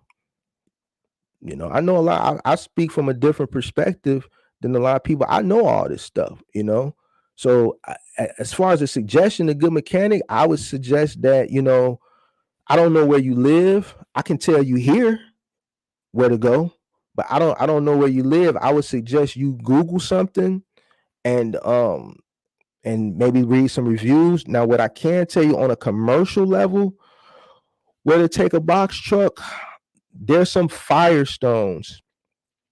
Not all of them, but there are some Firestones that have like truck service. So like there's a Firestone here that I know where they got a side where they service cars, and then they got another side with 4 bays where they service trucks. So Firestone is a commercial source that you may be able to look into if they have a commercial truck Firestone repair center in your town. I'm not sure, but like the places I go are like mom and pop truck repair places. And then the turnaround their time. If I take one of my trucks to the place I go for oil change, it's there for like 3-4 days. First of all, great info, and thanks for taking the time to reach and teach. I appreciate you, Ron. Appreciate you for checking in. Hurdles to overcome for anyone with no experience in this industry. How would I get started? All right, so how you get started? Same way everybody gets started. Get your LLC, your corporation, your EIN, your DOT, your MC, your BOC3, right? Your insurance. All right. Figure out what type of truck you're gonna get, whether you're gonna rent or you're gonna finance. Just make sure whichever one you decide, you you don't overspend. You don't jump into something that's too expensive. You for finance, if you're gonna buy, don't jump into nothing that's too expensive to rent. Do a lot of research. Even when you're doing the research online, whether it's Google or on YouTube, the people that when you're researching and you decide on a few people that you want to listen to, research them. Don't just go off one or two videos or whatever. Do some deep research. All right. Do some deep research and then come up with your own. You got to use some of your brain too, and just come up with your own opinion on who you want to consume content from, as far as helping guide you through this path. Don't jump in over your head. Don't jump in with too much overhead and hurdles. I mean, when you jump into any business, you're gonna meet hurdles because you're not knowledgeable. You're learning. You know what I'm saying? You're learning, so you're gonna be confronted with different obstacles that you're gonna have to overcome. Um, the best thing I can say, I'm trying to think of when I got into the game. When I got into the game, the YouTube existed, but it wasn't to this level it is now. So, a lot of my stuff was grassroots trial and error. Um, I say you can prevent a lot of hurdles by just doing extensive research, reaching out. You can always get a coach or a mentor, you know what I'm saying? And a coach or a mentor is basically guiding you and helping you dodge a lot of those hurdles. So I would also suggest a mentor or a coach. And that's it. That's it, man. Just enter the game with a level head, do a lot of research, and don't enter in over your head. As far as you gonna buy a truck, I suggest you don't buy a new truck. I always bought old trucks. You know what I'm saying? The cheaper the better. Take a mechanic with you, and the cheaper the truck, the better. And that's my advice to you, young man. It's 2160 a month. 30. Come on, man. I'm thinking y'all trolling me now. Hey, JR, are you trolling me or you this is real? Come on, man. 2160. Oh, you said 2160 a month. I'm thinking you talking. Okay, I'm so used to a week. 2160 a month. That's what 5, 6, 12, 5. That's what about 550, 575, something like that. 520, 560. That ain't bad. That's like 5. Oh, let me see. 2160 to 60 is throwing me off. Hold on a second. 2160 a month divided by 4. That's 540. 540 a week. No, that's good. The mileage is bad. 33 cents a mile is too high. Negotiate your miles, but the rate for the truck is good. 2160 for the month. That's good. That 33 cents a mile, no, that ain't good. You need to come down on that. They giving you a really, really, really, really good rate. They should give you a really, really, really, really, really, really good rate on the miles too. Man, try to get the mileage down somewhere between 10 and 19 cents. 19 on the high end, 10 obviously on the low end. See what you can do right there. We want to get into the business as an owner operator without starting a small fleet just yet. But now, after learning from you, I'm nervous. Maybe best to wait. No, don't get nervous. Listen, when I tell information, listen, I give good information. I tell people where the money is at, what companies and things like that. But I just don't tell you everything ain't always going to be good in business. You gotta know some of the other things too. I speak a lot of things from an economical standpoint. Right now, the way the world is, any business you enter into right now, you should enter into it with caution. You know what I'm saying? Like, if you told me you wanted to jump into the real estate business right now, I would tell you to enter that because the interest rates are high. You know what I'm saying? Like, if you say I want to open a car dealership, I'm gonna say, hey man, you might want to enter that with caution, man. Who's going to be buying cars right now? It's too much uncertainty. right? Pretty much any business you jump into right now is kind of risky, right? Because of the way the economy, the uncertainty, and then after the Jerome Powell and the Fed, saying what they said, like, man, the worst is yet to come. Like, anything is a risk. But here's the thing: people are still going to buy things. There's going to be work, all right? Is the work going to be plentiful? Maybe not. You know what I'm saying? But if you enter, if you enter the right way, a lot of people enter the wrong way. You know what I'm saying? Some people enter the wrong way because somebody coached them uh, into entering a certain way and it wasn't the right way. Some people just didn't do research and they just jumped all in without doing the proper research. I think if you do the proper research, you enter into the game not in over your head. When I say not in over your head, at a high buy-in, be humble, grassroots the thing, understand that you can start small and work your way up. Listen, there's trucks out there now that are very affordable. They maybe have some years on them. They may have there's a mile cap where I wouldn't buy, but some of these trucks have some years on. They may have a little rust on them, but you know what? Humble beginnings.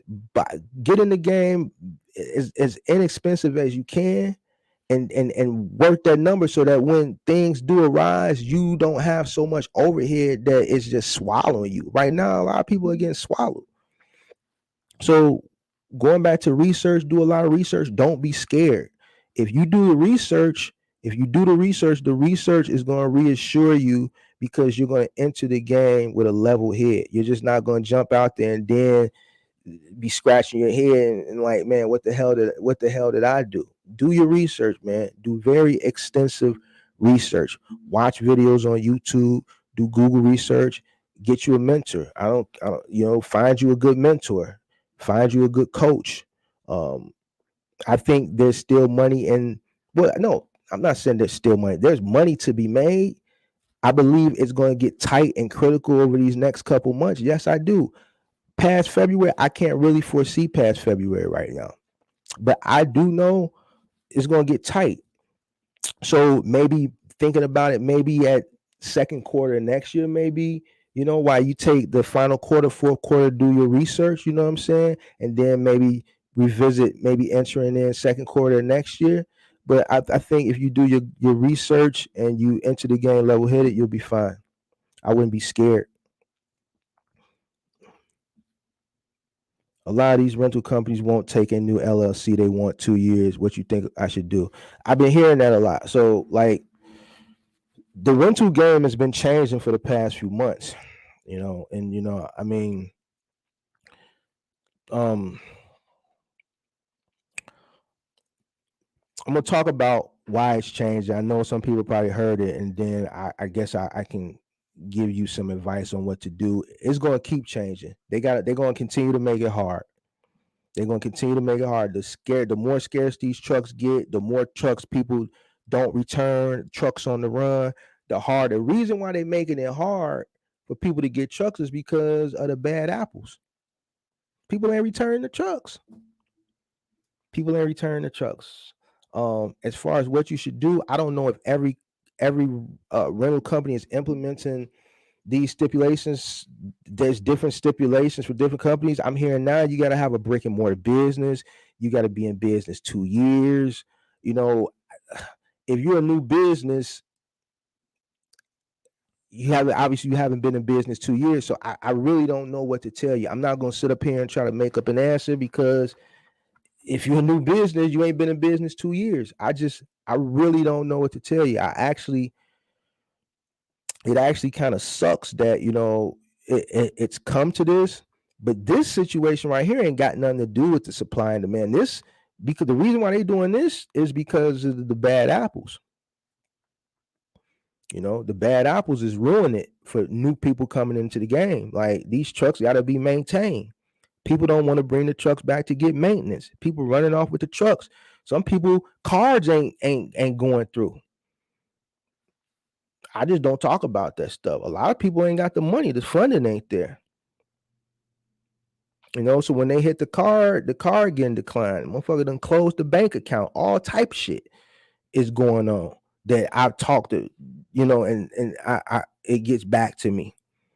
So now they on the run. They working from paycheck to paycheck. They still running, making money here and there, but they ain't paying for the truck.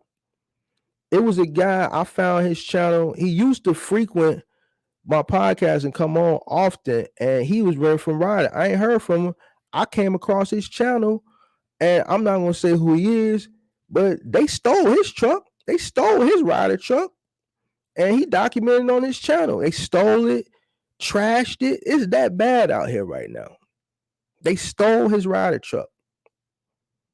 Stole it. They found it. He documented it, and like he can't run again. It was the second time they stole it.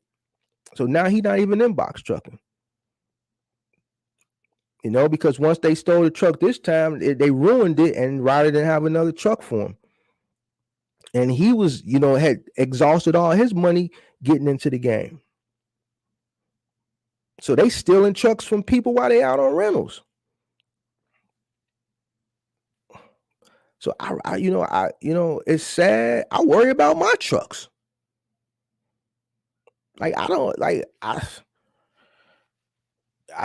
that question. I can't really answer that, because the more people screw over these rental companies, the tougher they're gonna make it. You know, the tougher they're gonna make it. So a new person coming into the business is just looking tougher and tougher and tougher. It's looking tougher and tougher and tougher, man. So I really can't. I don't know I can't answer this question. I don't know what to tell you, man. If I think of something, I'll let you know. Even if I say, you know what, go rent it as an individual on a personal, you're gonna pay you're gonna pay a household rate, and you don't want to pay a household rate. You want to pay a commercial rate.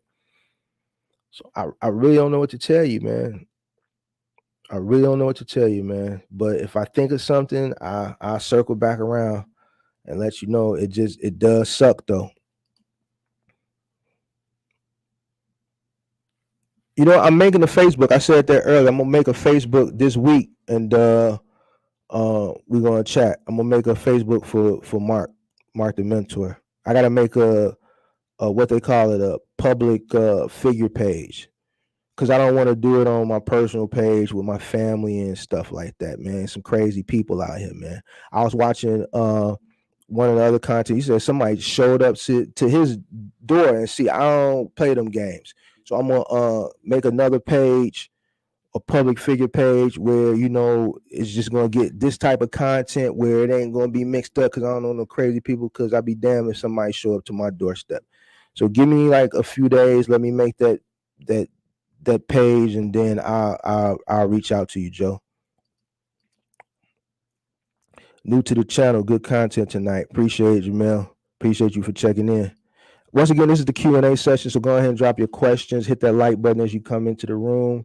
As long as the questions is flowing, I'll answer them. So hit that like button, drop your questions, and let's get into it.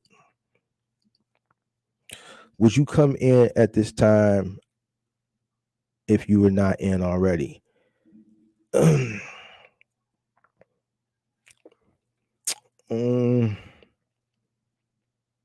Man, you know what? I'm gonna be honest with you. If I was coming in right now, I wouldn't come in. Me personally, I wouldn't come in middle mile. Middle mile is rough. Now, final mile is harder work, but see, I'm speaking from a point who's did it already. You know, final mile, I think the work is there. I think it's a little bit more security final mile, and I understand a lot of people just not going to do final mile because it's harder work. But when I say the security is there, is because people gonna always need appliances. You got people's warranties. They get warranty swaps. Believe it or not, there's still a lot of new construction buildings that have been under development, that are in development, high rises where, you know, the building may have 100 units, and that's 100 units. They're gonna need 100 washers and dryers, 100 refrigerators, 100 dishwashers, 100 stoves, 100 microwaves. So all these appliances gotta get delivered. You know what I'm saying? So appliances is something I think, you know, you kind of save. The volume may fluctuate, but I think it's going to be there. Middle mile, it's a little bit different. It's a little bit, you know, it's going to be work there. The volume is going to fluctuate, but more people are driving into middle mile because the workload is a little bit more easier. You know what I'm saying? It doesn't require you to lift or touch anything. In most circumstances, some you might have to pull a pallet off with a pallet jack. You know what I'm saying?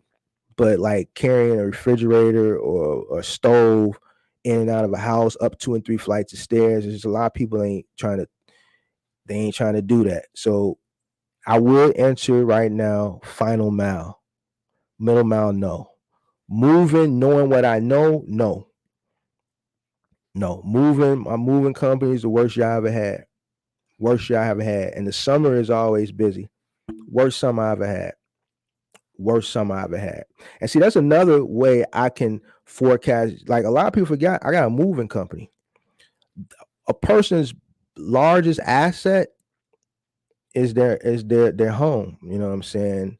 And I can tell a lot of people's behavior by, moving season. People don't want to move themselves.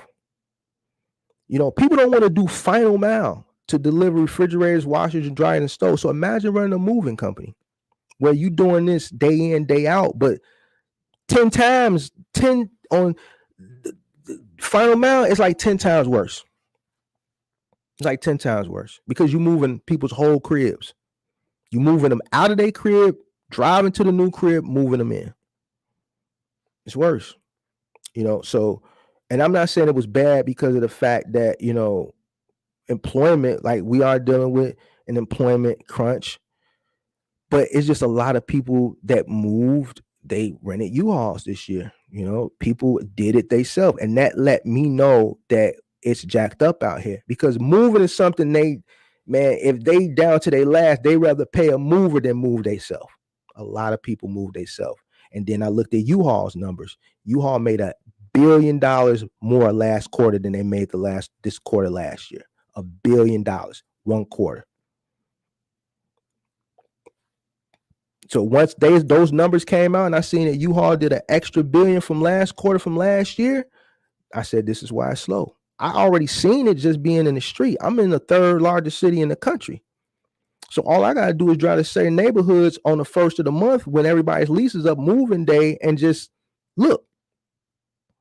How many moving trucks versus U-Hauls? And everybody was renting U-Hauls. So when the numbers came out, I seen it, but these are the facts here. These are the numbers. So, it just let me know that people don't have money and people that do have money, they're holding on to it. So I wouldn't start a moving company now. I wouldn't get in the middle mile. If I were to get in right now, it would be final mile. I feel like final mile is safe. I feel like middle mile is a lot of saturation. Everybody fighting for these lows. Those lows go up. It's like a race to that shit. Final mile, you got contract. Here go the route. Man, here go 10, 15, 20 stops. And it's day in, day out. It's a lot of lifting, but 5, 6, 7 days a week, no matter what the side of the day, how many day contract you got, look, this truck is doing Lowe's 5, 6, 7 days a week. This truck is doing Best Buy. This truck is doing Select Express. This truck is doing Lumber Liquidators.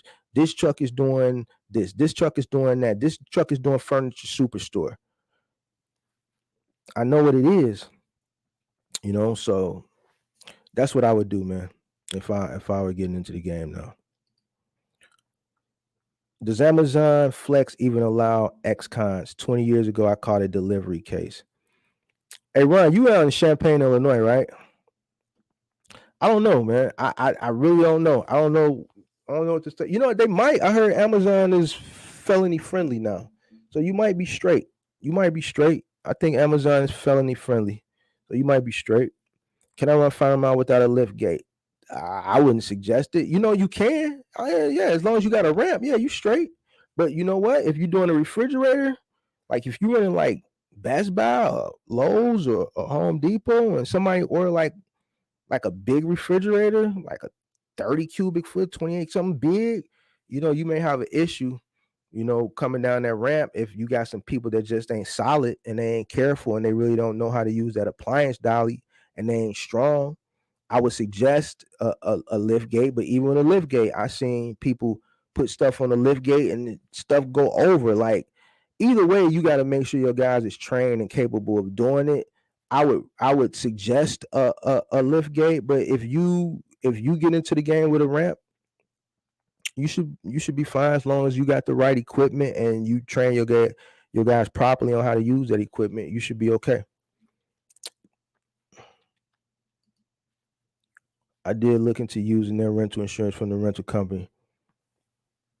What you talking about from last week? What did the broker tell you? Because I've never had an issue.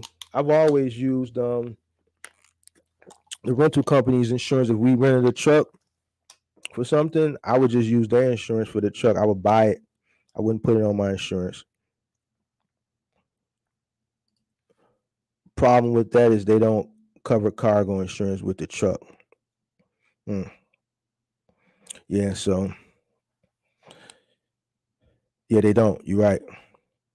Well, then your cargo insurance will cover it. Just talk to your broker, ask them if you can do the GL and the commercial auto for the truck, and then just let your commercial cargo insurance policy kick in for the cargo. Just talk to your broker and see if he can talk to the insurance company, see if it's a workaround. If we rented a truck for something, I wouldn't use my insurance company insurance. I just use Enterprise's insurance or Penske's insurance.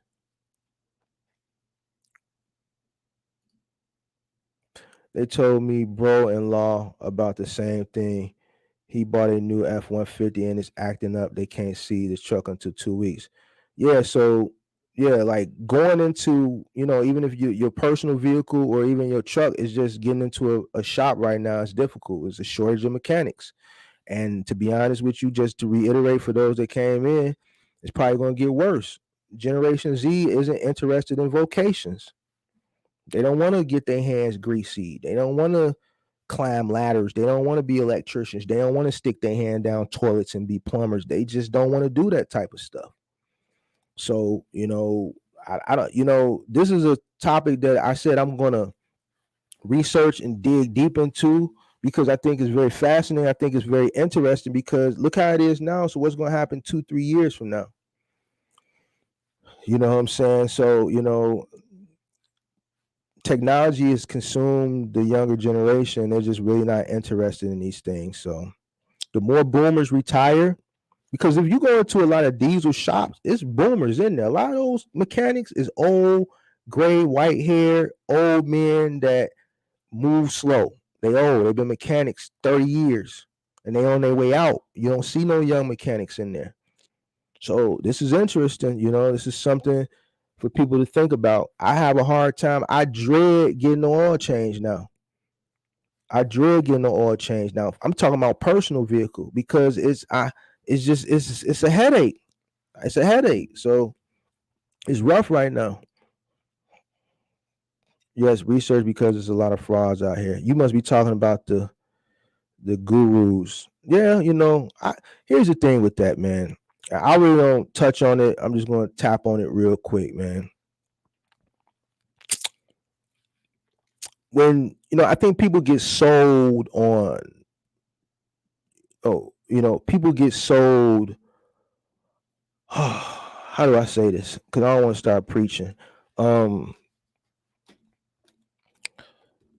It's to the point where if you come across somebody on Instagram, YouTube, Facebook, wherever, you just got to do your own research. You got to research the person. You may not watch one of their videos, watch a couple of their videos before you make a determination if this is the person that you really want to like consume content from. Like I don't ask people like I give you all this information basically for free. I sit on here, no one's paying me. You know what I'm saying? I don't get paid to do this. You know what I'm saying? I'm giving you this information because I'm helping. This is like my way of giving back. You know what I'm saying? It's my way of giving back. The industry was good to me. I've had ups and downs in the industry. You know what I'm saying? I'm not the type of guy that's going to sit up here and tell you all the good. I'm going to tell you the bad too. You call me a negative Nancy. You can call me whatever you want. But the fact of the matter is it's real. You know what I'm saying? So if I'm going to consume information from somebody, I want all the information. You know what I'm saying? So I keep it raw. I keep it real. and I keep it honest, and I think my growth on my channel is show. I mean, 4.5 months, 3,200 subscribers. I think that's pretty good. I think that's actually great compared to what YouTube says I should be at 300 subscribers right now, based on their analytics on people that start channels. The growth. You know what I'm saying? They say I should be at 300 subscribers. I'm at 3,200, 3,300, I think. So I think people just need to really listen to people. Are you really learning something from this person that you listen to, or are they just gassing you up? Some people just go on a positive, just preach positive thoughts and things like that. And I get all that, but you know what, man? Guess what? In this industry, it ain't always positive. One day your truck gonna break down. Ain't nothing positive about that when you stranded. It happens though. And then when it happens, you know what? You need to know what to do in that situation. And that's where I tell people what to do in a good situation. I give people good situations. I give people good information on how to make money, but I also give them, the rough part. Listen, this game is tricky. This game is tricky. Anybody that tells you otherwise, man, I don't know. It's a tricky game. It's a tricky game. It's a tricky game. So, man, at this point, I don't tell people who to listen to, none of that. I'm at the point where I'm telling people, like with these trucks, like stop renting these trucks. I told people stop renting these expensive trucks so long. I'm telling you, if you keep renting, that's on you. The reason why the rates is because you renting them. People still going out renting them. So it is what it is at this point. Find somebody you want to listen to, and make your own educated decision on who you want to listen to. And a lot of people out here sold people a dream, and that's why a lot of people got messed up. I talk to these people every day, but people got to make better decisions when they listen to some of these people on Instagram and YouTube, because some of them just trying to get you to buy into what they selling, and that's it. That's it. That's just trying to get you to buy into what they selling. What's your opinion on factoring loads? Is it a must or it depends? It depends. If you work with Amazon, you shouldn't have to be factoring loads. If you're running middle mile and you can't float from one week to the next, some of these companies don't pay weekly. Some of them don't pay bi-weekly. Some of them pay monthly, quarterly. You know what I'm saying? It all depends. So in most cases, a small independent owner operator going to need that money. They can't float it like that. You know what I'm saying? So in that situation, it may be best to go ahead and pay that, whatever it is, the average now 3%, and go ahead and get factored. Amazon, no. Final mile, these companies cut you a check every week. So how are you? I'm doing good. Thank you for asking. I had a question. Do you think it's a good idea to get into the reefer box truck side of the game, because people going to eat if they don't do anything? I mean, you can. I mean, there's more. I don't want to say there's more work. There's more thought in the reefer. You got to remember to set that temperature. A lot of people mess up with the reefer game because they're running low and forget to set the temperature, and now you got a whole truckload of food that's ruined, especially like if it's some fish or something like that. So that's a game that you got to be careful in. I think you might want to do your research on it, because I don't know how popular the reefer truck business is on a spot market level, you know what I'm saying? Or even if a spot market lane even exists for a 26-foot box truck for reefer. And the reason I say that is because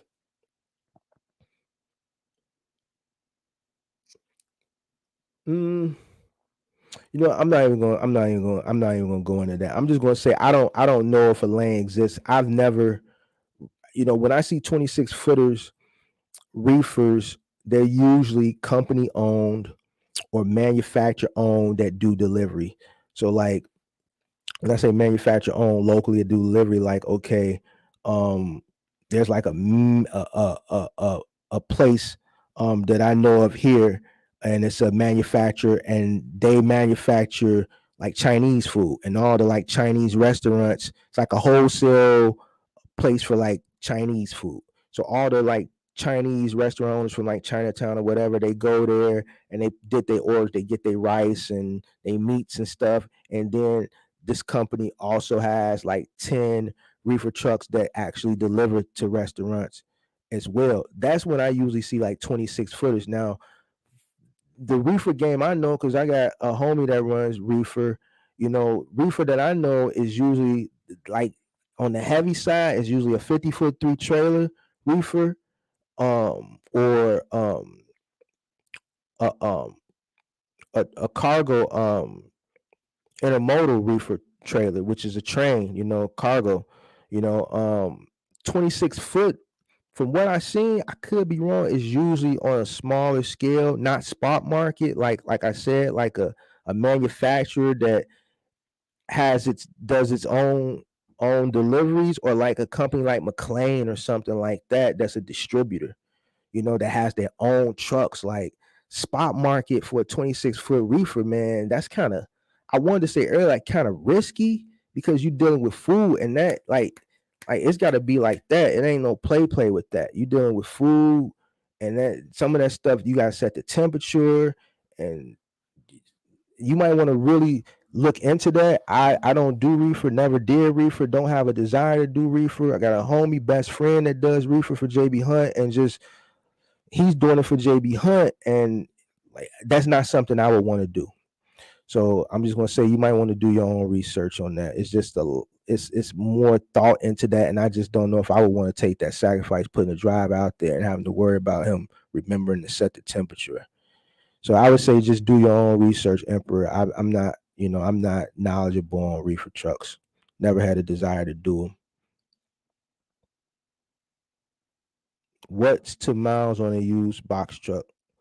What's too many? I'm assuming you meant to say what's too many miles on a used box truck. I wouldn't buy a truck over 250. If I was in dire need, I may go 300,000 miles. But I've 250 was always my, you know, I wouldn't want to buy nothing more than 250,000 miles. Hello, what's going on? Q&A, go ahead, hit that like button as you come in, drop your questions, Q&A, hit that like button, drop your questions. Well appreciated tonight. 100, man. I appreciate you checking in, man.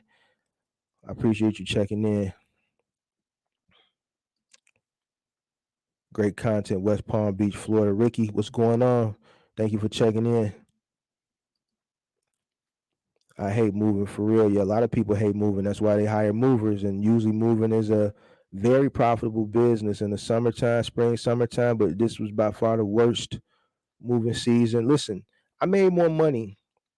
Listen, 2008, the housing market crashed, right? People didn't start actually getting kicked out of their homes until about end of 2009, 2010. Anybody that knows the real estate industry, anybody that unfortunately has foreclosed on a home or knows about foreclosure, like, it takes a while. That process doesn't happen overnight. It's like 8-9 months before they can even start the process of foreclosure, like 8-9 months of missed payments, right? So that's damn near a year before they can even start the process of foreclosure. And then once the process gets started, that's a time thing, right? So boom, 08 into 09 is when people started losing their homes. 2010, summer of 2010 was the year I started my moving company. And boy, I tell you, I didn't know what I was doing, but like the phone would not stop ringing, and I was hustling. This wasn't a real business at that point. I was hustling. You know what I'm saying? The point that I'm trying to make is majority of those moves were people that were losing their homes or their condos, but yet and still the moves got paid for. They moved. This economy thing we're going through now, it hasn't gotten to the point of a 08, and this was the worst summer. People wasn't paying for moves. So that's got me thinking. Now, granted, I remember back then, a lot of people that paid for those, like people that were losing their homes back then, a lot of people's parents paid for their moves. I remember a lot of parents. So we'll move somebody out there, lose their home or lose their condo. They would go one or two places. They would either go to a storage facility or they would go to their parents' basement or to their parents' home. I moved married couples that were married that might have had a 1-2 bedroom condo or a house, a townhouse that they had foreclosed. Married couples that lost their homes, I moved them back in with either the husband's parents or the wife's parents. I'm not shitting you. It was that bad. I remember this. I remember one time I moved this lady from a downtown Chicago West Loop condo. Very nice. She stay on the penthouse floor. Stay in the penthouse, on the penthouse floor. I moved her to the west side of Chicago. She's a Caucasian lady. Moved her to the west side of Chicago. All right. Kind of rough, you know what I'm saying? She wasn't way west. She was like, for people from Chicago, she was like what Wicker Park, the old Wicker Park, old Bucktown. Back when the Latin Kings and still was running through there. Moved her from a downtown penthouse high rise in the West Loop to a 4th floor walk up on top of a corner store on the west side. So it was like day and night to this lady. And then the last item I brought in, I never forget this. Brought the last item in, said, all right, this is it. How are you gonna be paying? And the lady just started crying she like broke down crying into my arms. Reality has set in. When I said this is it, this is the last thing, reality set in that this is now home for her. She knew it, but now reality sank in. She came from a penthouse downtown Chicago to a 4th floor walk up in a sketchy part of town. She broke down crying. Me, I'm looking like, the hell is this lady crying for? You know, I didn't know no better. I'm new green. I didn't know about nothing that was going on. She's like, man, I lost everything. You saw where you just moved me from? I lost everything. I lost everything. This economy killed me. I lost everything. Look at this. Look where you moved me from. Now look at this. It was rough, but she still paid for her move. Like now, this year, this is the worst. Like, to me, that was a worse economy. They saying this is going to get bad, but people still was able to pay for. People ain't paying for shit now. So I'm telling you, it's bad, man. And I'm not preaching negativity. I'm just preaching. I'm telling people my experiences. You know what I'm saying? I've lived through the recession, the housing market recession. I lived through I forget what that recession was called when Bush gave out the $700 stimulus. I don't remember the Reagan recession. I know about it, but I was too young to remember it. So I was like 8, 9, 7, 8, 9 during that time. And then the Clinton one, I kind of remember it, but I don't. But the housing market and the Bush one, I lived through. When I say housing market, that's when Obama bailed out the banks and he bailed out the automobile industry. And just that was probably the most memorable for me because I was old enough to take in what was going on and be interested in what was going on. And then by me getting into the moving industry at that time where people were losing their homes, I started to do research about this stuff because it correlated with what I was actually doing with moving. Everybody we were moving was losing their homes. So, which is why I can kind of see things now and kind of know how to advise people and know how to move because I've been there. But this year was bad for moving, man. It was bad. 2 or 3 person team for final mile. It depends on what you're working on. I can tell you this: 3 people is more efficient. I know. Well, I don't know him no more, but we were at this.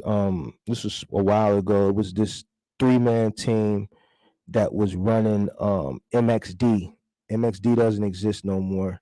They bought out Excel. I forgot who bought out MXD, but they ran Sears, and it was a 3-man team in there. And I kid you not, they could do 25 stops, appliances, and be done by 2:00 in the afternoon. And when I say done, not done on their way back to the facility, back at the facility at 2:00. They'll load out at like 5:36. They at their first stop 7. They can knock out 25 stops and be back to the facility by 2:00. 3-man team. Now, this team, like I ain't really seen nobody get down like that, but what I can tell you is the efficiency is better because now you got you got your stops right. You pull up to your stop. You got one guy. He's gonna be the truck guy. He gonna stay on the truck. He breaking everything on the truck. He pushing that stuff to the back of the truck to the lift gate. If the refrigerator got styrofoam, he breaking that down, pushing that. Them dudes strapping up. They carrying the stuff in, setting it down. Boom. He already got the next thing on the lift gate down, probably at the door. Boom. While they in there, now everything is in there. While they in there hooking the hoses up, tightening everything up, doing what they got to do, he breaking the boxes down. He got the big box on the side, the speed pack. He breaking all the other cardboard down, the plastic, cutting the cardboard plastic, putting that stuff to the side, folding the blankets, getting the truck prepped and ready for the next stop, rearranging. If he got to do some rearranging, he got the next stop ready. The efficiency. If some doors had to get taken off while the other guys are inside still doing hooking the washer and dryer up, boom, he's putting the doors back on. All right. It goes quicker like that when you got three guys, but it's going to cost you an extra body. Some situations, if you're running like Home Depot, you're running Lowe's, you're running Best Buy, and you got a really good paying route, and it may be feasible to get a third guy. You know, it may be feasible to get a third guy. That's based on how many stops your route is and what market you're in. If you're in a market, let's say like New York, inner city New York, or inner city Chicago, you got a lot of apartment buildings, second, third, fourth floor walk-ups. I would recommend go with three guys because two guys, they're going to be out there all day. Or it's going to take them so long to get through so much stuff because of the obstacles they have to face with each job they go to, because you're in a big city, you got a lot of apartments, you got tight hallways, you're going to find there's going to be some obstacles. That third guy is going to help the process go a lot smoother. If you don't have a third guy in some markets like this, and let's say New York, it's going to take two guys a lot longer, and then the logistics company is going to remove stops. They're not going to be able to give them so many stops, which is going to take away from your earning potential. They may only be able to get 10 stops done. 10 stops may not be worth your while. And it's not that they're not working good. It's just because, man, they're in the inner city. A lot of contractors here, Final Mile, don't want to work in the city. They rather work in the suburbs. Why? Because they're dealing with houses. They might deal with a ranch house or a townhouse. They can just one step up, walk straight in. Or it may be a patio door they can slide and walk straight in with this refrigerator, this stove, or this washer and dryer, right? It's just easier, right? You know what I'm saying? The city, they don't want to do the city. Because what? You're in the city, everything is tight, second floor, third floor walk up. It's just more of an obstacle course, gangway. You got to squeeze through a gangway with a refrigerator. You can't come. My landlord said we can't move anything through the front. You got to go through the back. This might be a block that don't got no alley. So now you got a double park, a 26-footer on a busy street, right? You got people blowing behind you. There's going to always be one jerk who can squeeze past, but they scared to squeeze past the truck because they can't drive and they're scared. So now they're sitting there and they're holding up traffic. Everybody's blowing, but you can't park the truck because you're in the 26-footer in Chicago and there's nowhere to park. You can't parallel park it, so you got to double park it, right? They're blowing, everybody's cussing. Now you're getting cussed out, the finger, move this fucking truck, this, that, and the third, and you're still trying to focus on this refrigerator. You got to go up 3 flights of stairs. Everybody's blowing, right? But you can't go up 3 flights of stairs because the landlord won't let you move up the front. There's no alley. So now you got to squeeze through the gangway with this refrigerator. You got it on the strap. You got this much space. You can't scratch the brick wall or it's going to scratch the refrigerator. Obstacles. But then you get halfway down the gangway and guess what? The gas meter is sticking out. You can't get past the gas meter. Now you got to take the globe off the gas meter. Then you're going to have to put it back on. At the end, you get to the back. Now you got to go up 3 flights. Like I can sit here and tell you all the obstacles. It might scare some of y'all, but that's Final Mile. So in some situations, it may require 3 guys to make the process go a little bit smoother. So it all depends, I think, on your market. It depends on what accounts you running and what they giving you. And then you can determine. Most cases, I prefer 3 guys on my truck. When's the best time to look for loads on DAT? Early in the morning, like 5:30, 6 a.m. Typically, how much do you make per stop with Final Mile? It all depends on the account. I got stops that pay $85 a stop. I got stops that pay $100 a stop.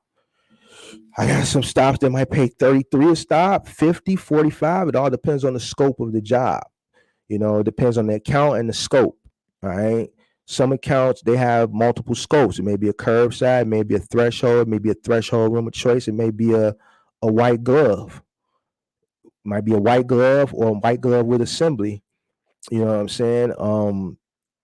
Some accounts is just a standard, like an IKEA is maybe like a standard $55, $45 a stop. It's just standard because IKEA, you just dropping off. Some accounts you might run with a company, let's say like Select Express.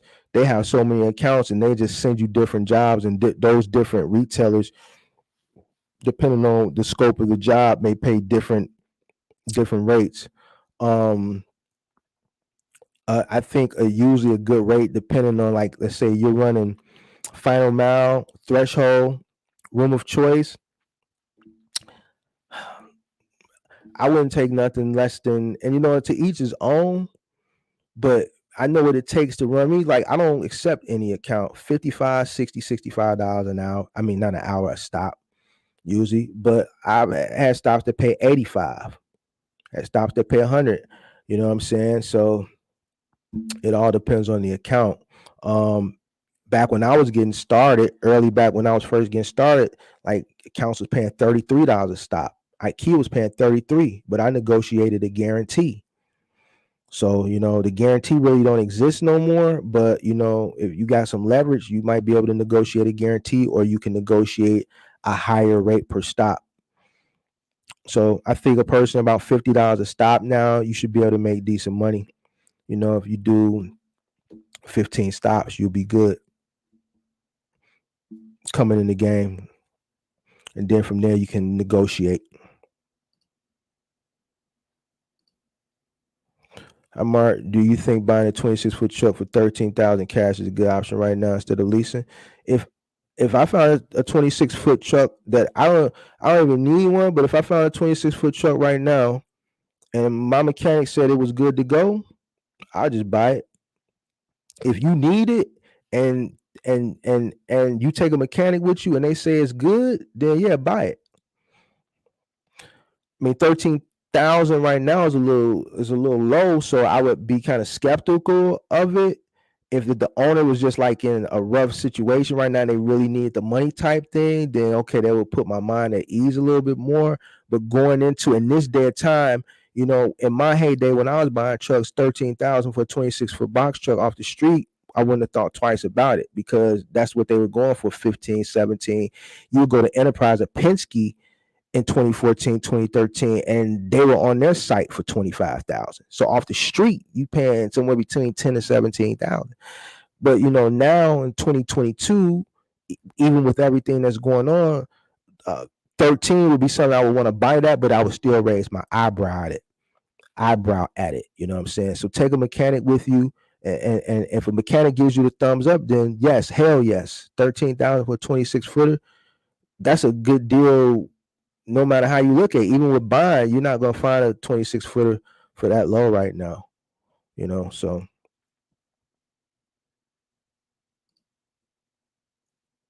Appreciate the free game, Mark. Real game is priceless. Appreciate you for checking in. Appreciate you, bro, for all the good information. Appreciate you for checking in. Hit that like button for me and drop your questions. Hit that like button and drop your questions. Hit that like button and drop your questions.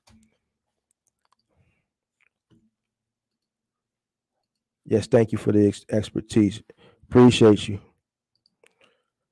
Thanks for asking the question, bro. I appreciate the knowledge, man. Thanks. I'll do more research on it. 10-4. Which is better, local or over the road box? It depends. What you doing, middle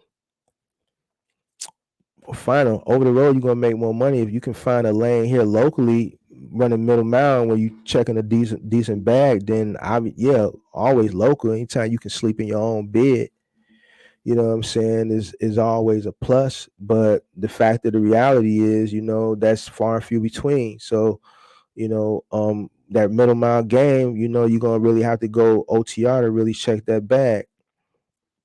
Unless you want to do final mile, you sleep in your bed every night. But you're gonna have to do some heavy lifting.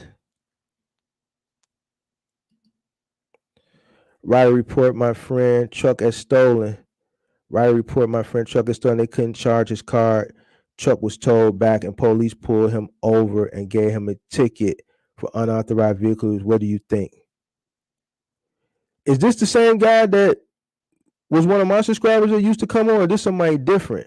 Rather report my friend's truck was stolen. Oh, but you know what? Even if it wasn't, no, that couldn't have been him because his truck was stolen. He fine. So this is another thing that's been occurring. I don't want to assume this some, but the reason why these trucking companies are reporting the trucks as stolen is because if you don't bring that truck back, if they call you, and they say, bring the truck back, bring the truck back, bring the truck back, bring the truck back, bring the truck back. We got to do maintenance. Even if they hitting your card, they're going to report it stolen. They've been doing that. Yeah, that's something that all rental truck companies have been doing because they got to maintenance the truck. It's their truck. If I loan you my vehicle and I say, all right, man, when I need it, I'm gonna call you, man. And I call you, I need my truck back. All right, man, I'm gonna bring it to you.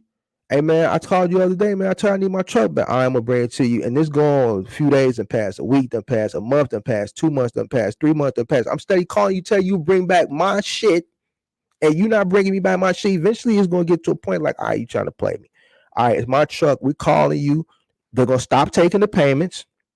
And they're gonna report the truck stolen. They've been doing this for the past.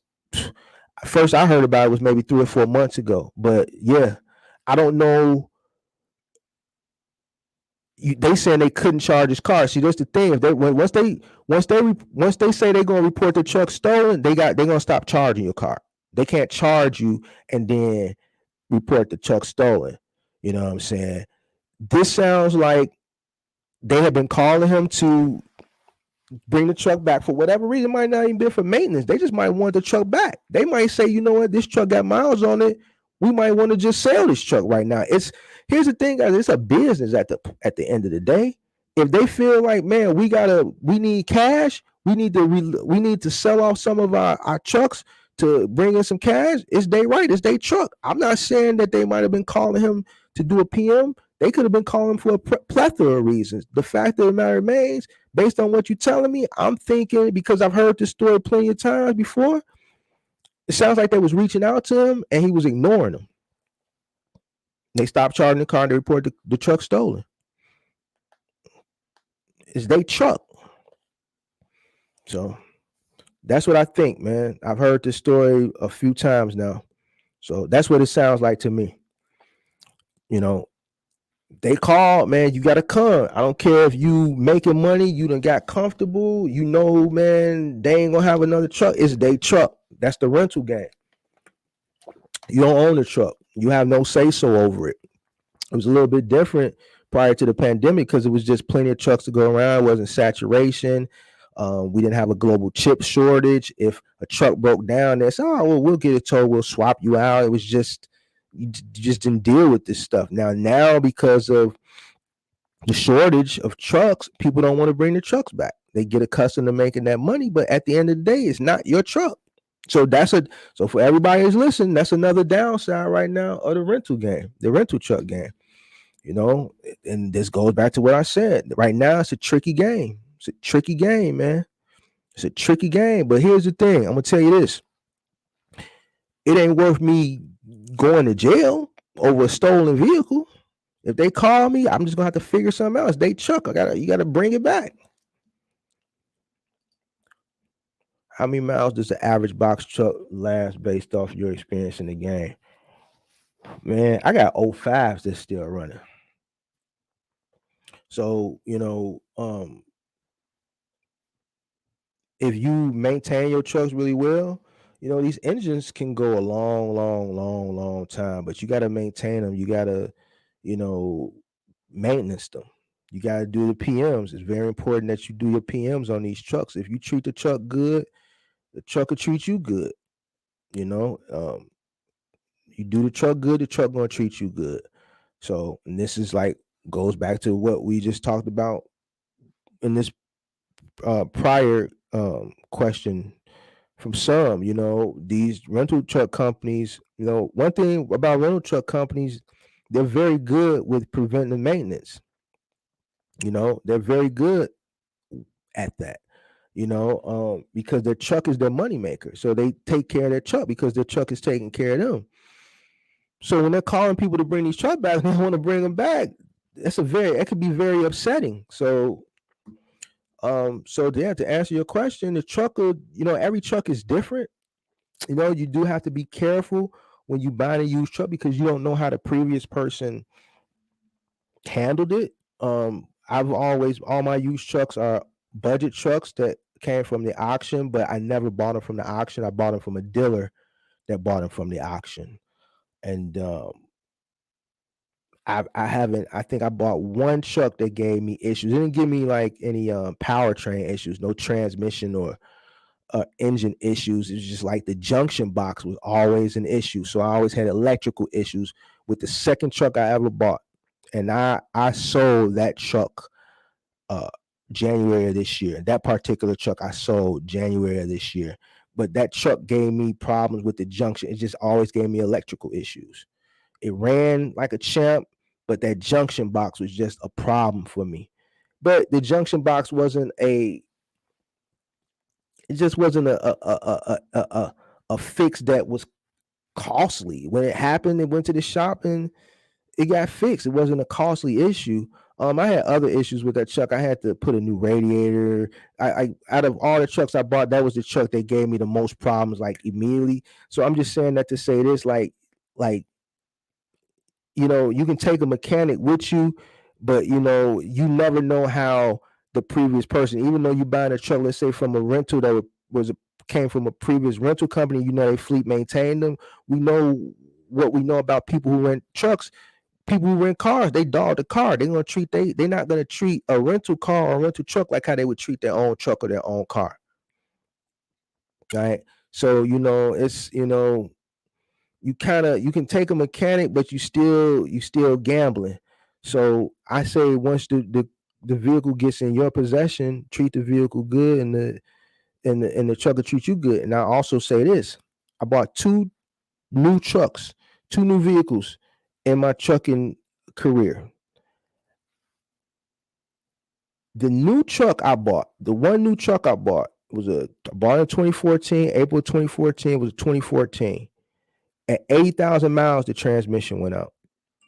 I've never had a transmission or an engine issue with any used truck I bought. And all the used trucks I bought back in 2013 and 2014 were like 05s, 06s.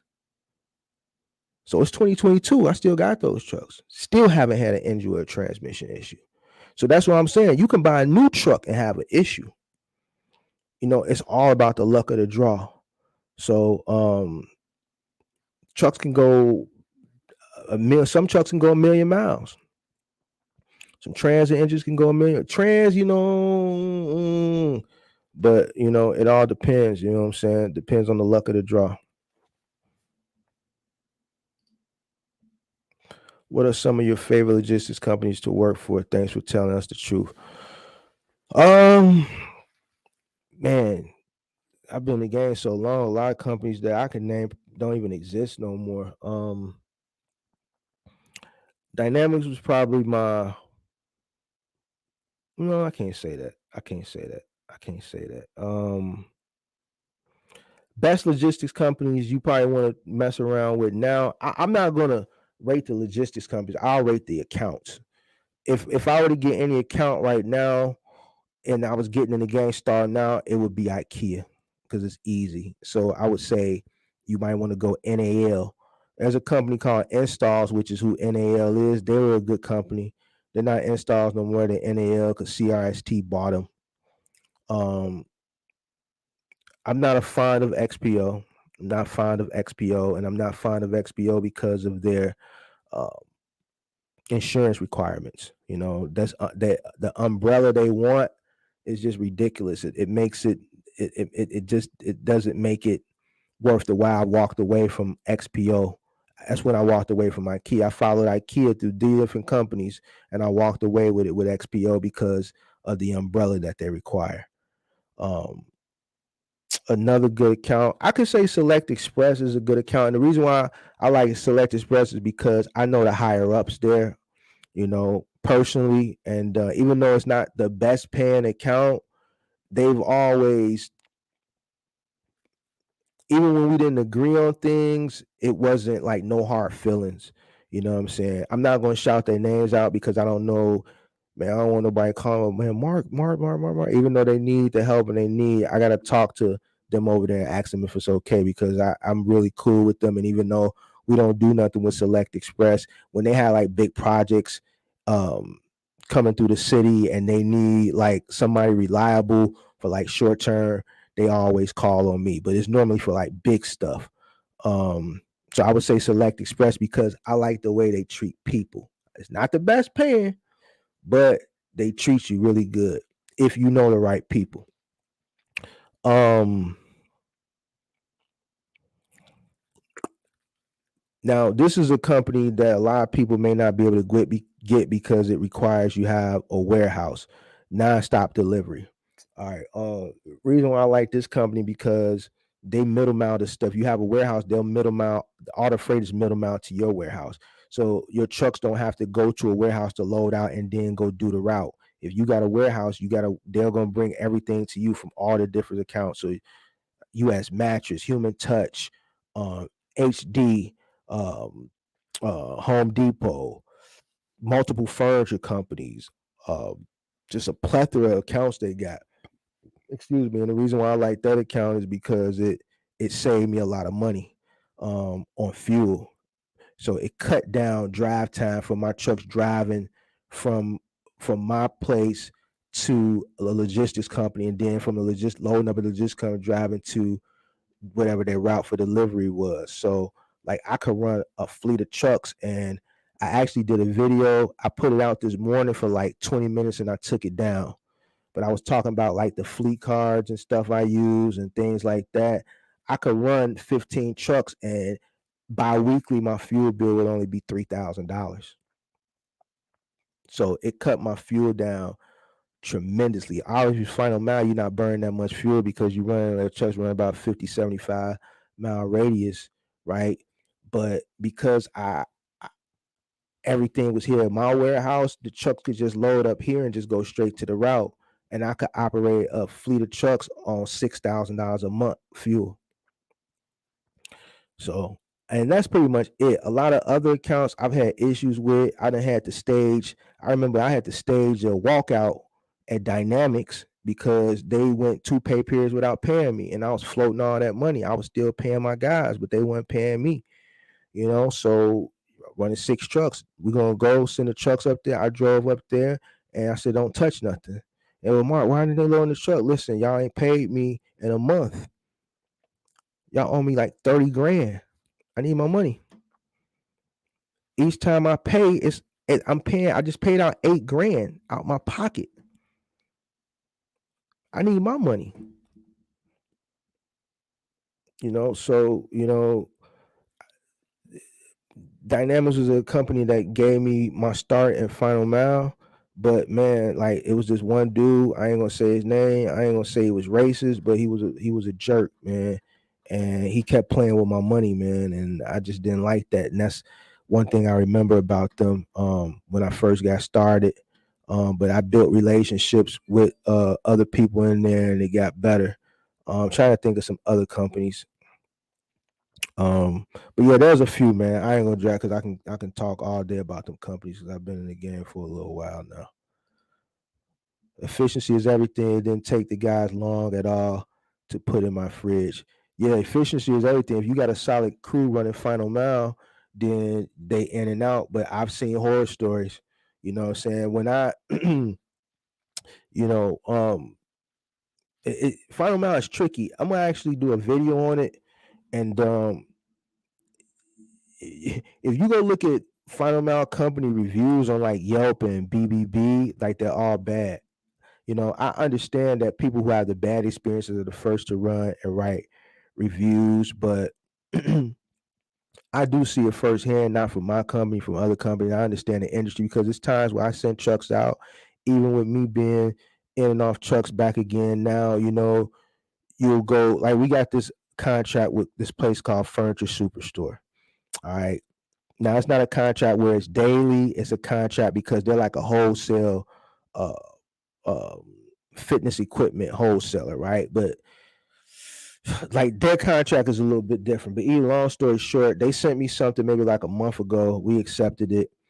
And I called the customer to tell them that the truck was going to come do the delivery of this bike the next day. Now, she didn't tell me the scope. She told me something, and she sent the scope, but the scope is something different than what this dude telling me. So when I call the schedule, I'm like, truck is going to be there tomorrow to deliver this bike. He's like, all right, it's going to be 4 guys right this time, right? I'm like, what you mean? I'm like, this is the first time we got this job. He's like, man, I've had this company has attempted this delivery 3 times. Tomorrow, if you guys come, it's going to be the 4th time, and every time they can't get it. The first time they didn't send enough guys. The second time they sent 4 guys, but these guys, they didn't even take it off the truck. The last time they came, they got it off the truck. They got it in the house, but they didn't want to take it downstairs. So I'm like, man, what is it? He's like, man, this thing weigh like 3,000 pounds. That's why I'm making sure that before y'all come out, I know you say you a different company, that y'all, you know what the job entails, because clearly they're not telling these contractors, because tomorrow make the 4th attempt. So, it's jobs like that. You know what I did? I immediately called Furniture Superstore back and said, I'm not doing this. Well, don't listen. I said, the customer said, well, I don't think the customer is lying. So, efficiency is everything. Customers, like, it's tricky, man. Trucking is tricky. Final mile is tricky. Sorry about that. Final mile is tricky. And if you got the right crew, even with, like, this is a good example. With me talking to the customer, I'm knowledgeable I'm knowledgeable enough to know that was a situation I didn't want to be in. That's when I lost my train of thought. That's why I kind of blanked out for a minute. It wasn't worth it to me. You know what I'm saying? I've been in this game long enough that I wasn't even going to put myself in that situation. I wasn't going to put my guys in that situation. If this dude telling me they made 3 attempts, somebody lying here. I'm not going to waste my guys' pay, because if I send them and they make the attempt, the company not going to pay me, but I got to pay the guys. That's fuel wasted. It's time wasted. I'm not doing it. You telling me three different companies came out, and then when I called back to the company, she said, no, those guys were just lazy. Wait a minute, lazy? Man, I ain't trying. Y'all got something ain't right. I don't want to get called in the middle. I'm not wasting my time. I'm not doing it. So the game tricky, you know what I'm saying? The customers, and as long as you got a good solid crew and they train really good, they strong, and they got the right equipment, then yeah, things can get in and get out. But I can tell you some horror stories, and some of those horror stories is due to people not being coached the proper way, people not being trained, people not being strong enough, and people don't know when to say no. Customer ain't always right in this game. Thank you for the super chat, the gospel. Thank you for the super chinat. Hello, would you suggest cargo van or box truck for first purchase? Box truck. The reason why is because it's going to open you up to more opportunities and more money. Cargo van, you're going to be limited. You can make money with a cargo van, but because of the limited space, it's going to limit your earning potential. It's going to limit the accounts that you can go after. A box truck opens you up to more money, and more opportunities. Now, if there's just some people that just aren't interested in a box truck, they don't want to be responsible. They don't want the overhead costs associated with a box truck. It's cheaper to get in with a cargo van. It's less overhead costs, less maintenance. They don't feel comfortable driving a truck, and the money that a cargo van makes, they're content with it. If you're one of those people, then I say go for a cargo van. But if you want to maximize your earning potential and you want to make the most money, then the truck is going to be the way to go. I'm looking into buying FedEx ground route. Well, if you're looking to buy FedEx ground, I know you got about $500,000 ready to go, and that's if you can find a route for $500,000 right now. It might be more. My box truck company is in the danger zone, underwater. Have 5 trucks now, down to 2. Is it better to get out or push through? I know everybody's overhead is different, but general convo about this. Why are you underwater? You got to basically tell me everything that's going on for me to kind of answer this question. What got you underwater? And what are you doing currently? What are you working in? What lane are you working in?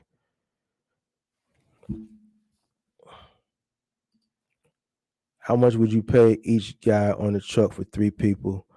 The account is 5,000 a week. I pay and the same thing. So if I'm paying that at the driver's paying 250, I'm paying one helper 175. I gotta pay the other helper 175. The helpers are gonna always be equal, and the driver's gonna make more because he's actually, driving. So in between the jobs, he still got to drive. So the other two guys fall asleep, from going from point A to point B, but he still got to work. So 250, 175, and 175. So if you run it on a 5-day week, right, $1,000 a day, let's say. Let's see here. Uh, uh, uh, you should still be able to make about somewhere between, on the low end, I don't know where you're at. I don't know. You shouldn't burn $100 a day in fuel.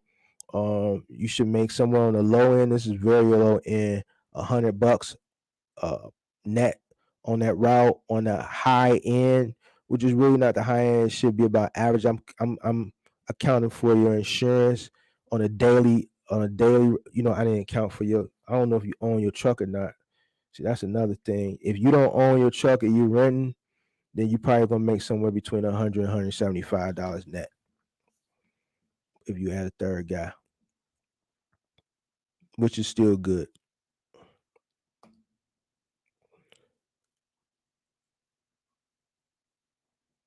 Yeah, the gospel. I need to know where you're at. When you say you're underwater with your truck, like, is that financially or?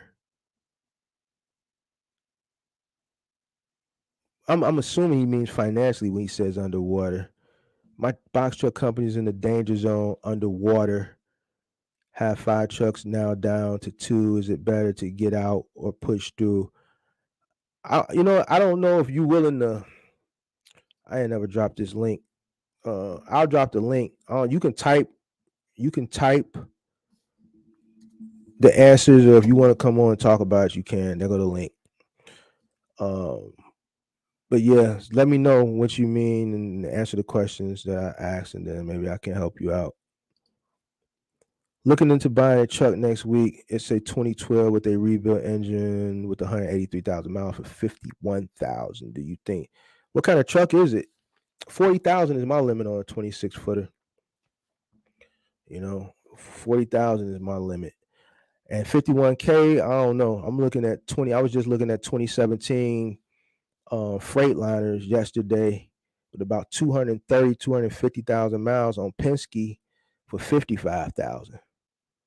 So 2012, 180, 51,000. It's kind of pricey. 2012, you talking about 10 years old? I'd be looking more like 35,000 for that. 35,000.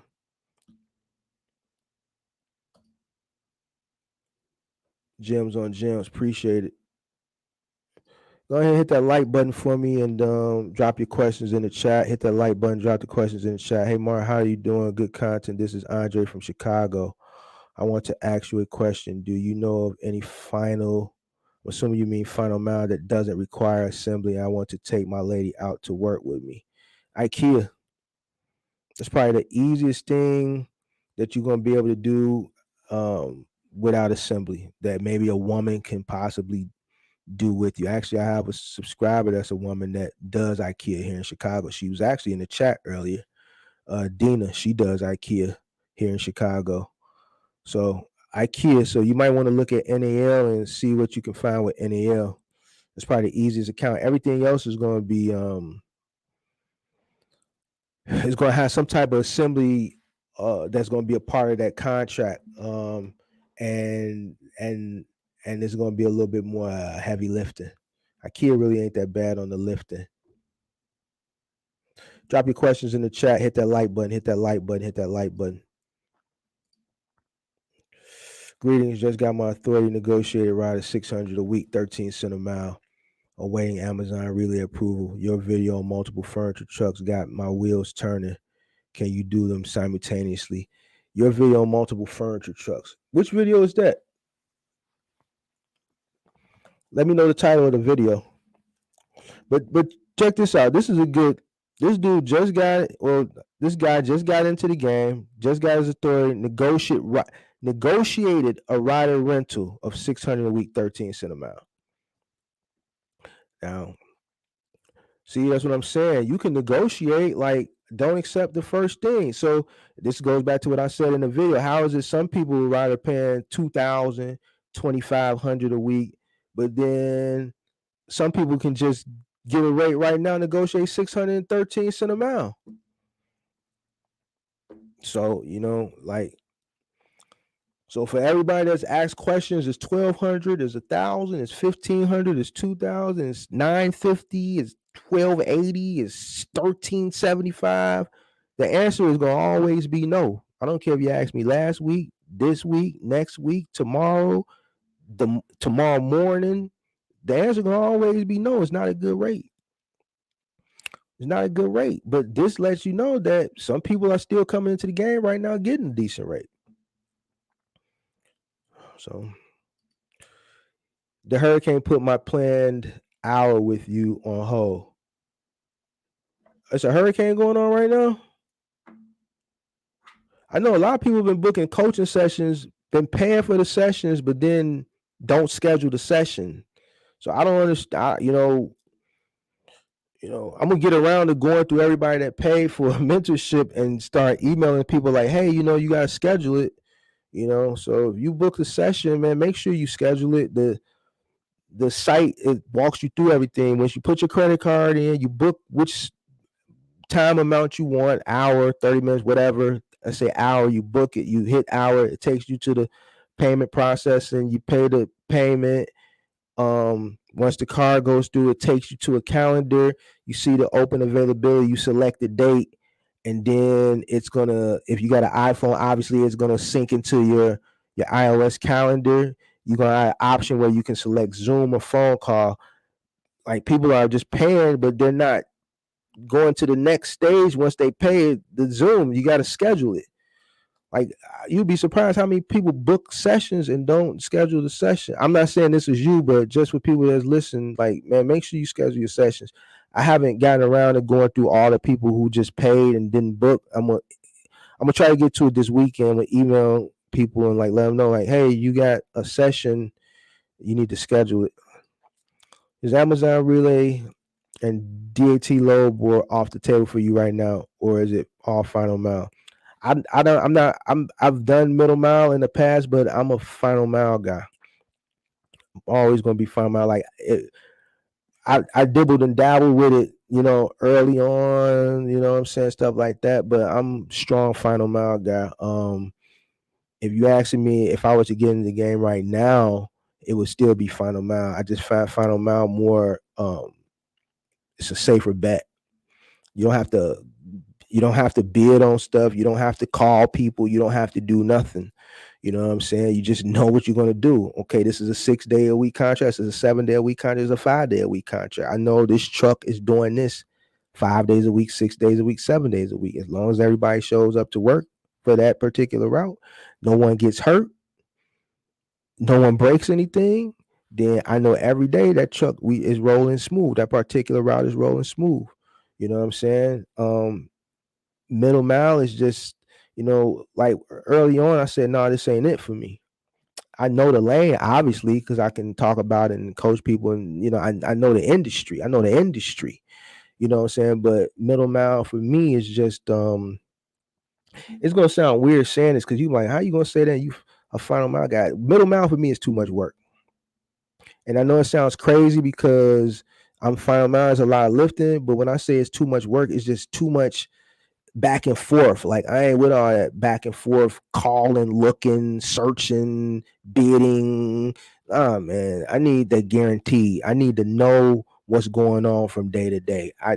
Middle mile is just not me. Then on top of that, I like to sleep at night. I don't want trucks out in the middle of the night and then something happens and they break in my sleep calling me because the gas card is not working, the gas card for whatever reason, or just things that people will call you for. Like, I don't want to speak certain things in existence, but like, truck malfunctioning, the gas card won't work, or they running and I booked them a hotel room, but the clerk is saying the room is not booked, and man, Mark, I don't have no money on my card. Can you find me another hotel? Then I gotta find a hotel. Like, man, I don't want to do all that. I want my truck to go in the morning and be back in the evening, late as the night. But that middle of the night stuff, no, I'm straight on it. Final mile to me is just more is more of a safer bet, because I know what the truck's going to do. I know that work is going to be there, and I don't have to do all that work looking for loads. And nah, man, I'm straight on that. But to each his own. I just don't like it. I don't like it. So, hey Mark, how you doing? Oh shit. Hey Mark, how you doing? Great job. Just wanna hold on one second. One of the lights went out. Ah, there we go. All right. Hey Mark, you're doing a great job. Just want to say big thanks. Quick question. Appreciate you, DeMarco. Quick question. When getting into final mile, does the third party you deal with normally do business in multiple states? Most of these logistics companies, when you're doing final mile, are national. They hold a national account. JB Hunt, national. XPO, national. Select Express, national. Ford Final Mile, national. NAL, national. Pilot, national. All these companies have the national account. Now, some of them may be sectioned off with region, because we know the retailers, like I teach and tell you guys, that retailers don't put all their eggs into one basket. So they may have a multitude of different logistics companies working for them. It's a few different logistics companies running Best Buy. It's a few different logistics companies running Home Depot. It's a few different logistics companies running Lowe's. You know what I'm saying? But they're all national companies. All right. So yes, the answer yes. Getting in front of does the third party you deal with normally do business on multiple states? Now, if you're asking me, if let's say you got 3 trucks here in Chicago, and then you got 3 trucks down in Dallas, is that possible? Yeah, it's possible, because when I was at Select Express, I got some cousins down in Dallas, and I told the people at Select, like, look, I want to start down in Dallas. I went down to Dallas and scouted it and everything else. I just didn't go through it. But the point of the story I'm trying to say is they were for it. They were like, yeah, if you want to say we need stuff down in Dallas, yeah. If they got work in different states and you're already on board and you can on board in other states, yeah, they'll G for it. Yo, who that? Hello? Hello. How you doing?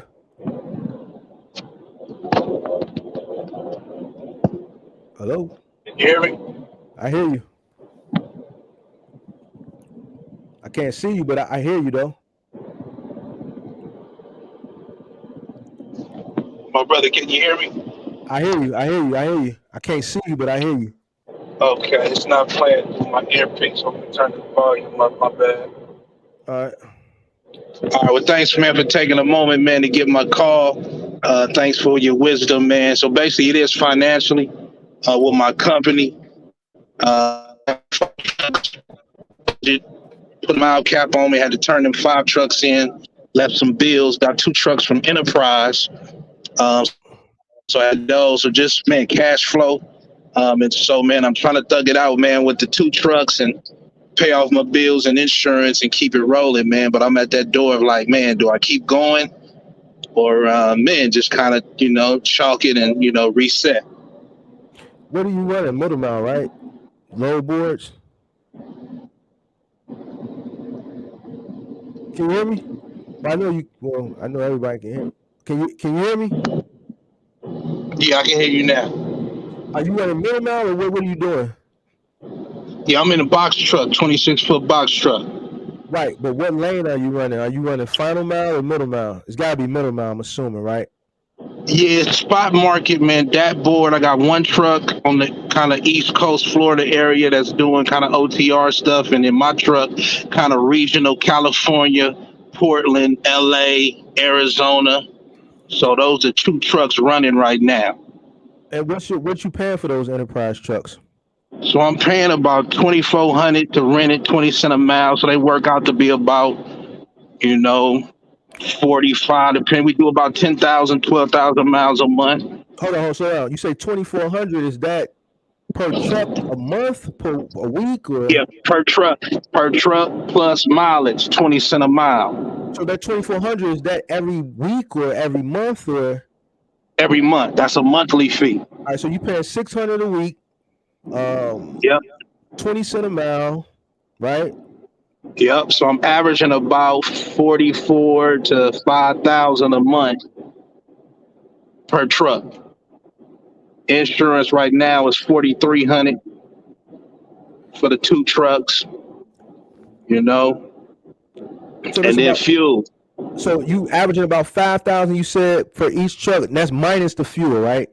That's with that's minus the fuel and the mileage. About 5,000 per truck, minus the fuel. How much is fuel costing you? Fuel is costing me, man. And on my truck that's on the East Coast, we went in. It's probably between $5 and $5.50.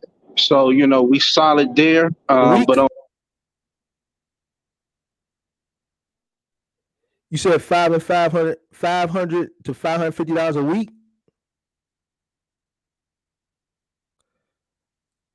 Yeah, you froze, bro. Yeah, you froze up. You froze up. Hey, try calling back. You froze up. Yeah, he froze up. But until he called back, let me yeah, so I think I answered this question. Yeah, so yeah, you can run multiple states with logistics companies. I think the one you were just mentioning, paying drivers and laborers.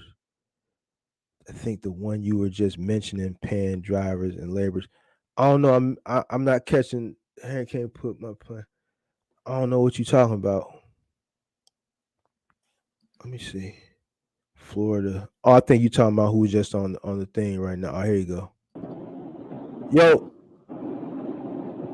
Hello? Yeah, can you hear me? Yeah, I hear you. Okay, so hopefully that. Yeah, I hear you. So hopefully that came through for the fuel. About 1,500 to 2,000 for one truck. About 1,000 to 1,500 for the other truck and fuel, and then hotels every night, which is 700 for one truck a week. And my truck is probably about 500 because I go home for the weekend. So how much are you grossing a week? So it's been averaging between 4,500 and 6. So you operating at a loss? It's kind of like I am, but I'm paying some past bills. On what? From the 5 truck. And I'm trying to do it with 2 trucks and keep running. Why you still own the other trucks? When I turned them in, the mileage and all of that stuff was there, but I didn't have the capital at the time to just cash that out. And so I had to use that money I had to get in new trucks. And so now I got that balance paid off that was negative with budget, but I'm just behind on some other stuff, like the insurance, you know what I'm saying? So I'm just trying to catch up.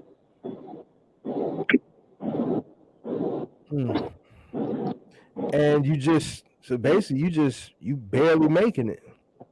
That's what it is. So if I'm like, should I chalk it? Like, you know what I'm saying? Am I pushing the dead horse or, Have you tried Amazon? Yeah, Amazon in the Bay Area, it ain't hit that peak season. So it's like $300 a load. So you could make maybe $2,100 if you did all 7 days. Okay, let me ask you this. The truck that you're not running yourself, the truck that you got another driver running, after all expenses paid, what are you netting? Are you netting anything from that truck, or are you operating that truck to break? Is that truck breaking even? Or are you operating at a loss? I'm probably operating at a loss for these last couple months because I've been paying the driver the bills and paying to get out of that negative I had from budget. You in over your head right now. First thing you need to do is you need to get rid of that truck. You gotta get rid of that truck. Okay. Get rid of that truck. I hate to say it because somebody's going to end up losing a job, but I think you need to reset. I think you need to get rid of that truck, and I think you need to focus just on one truck and you running it and you working hard, getting yourself out of the debt. All right, you're not in a position right now where I think you can scale or even operate to, and it just don't even make sense operating it if you operating at a loss.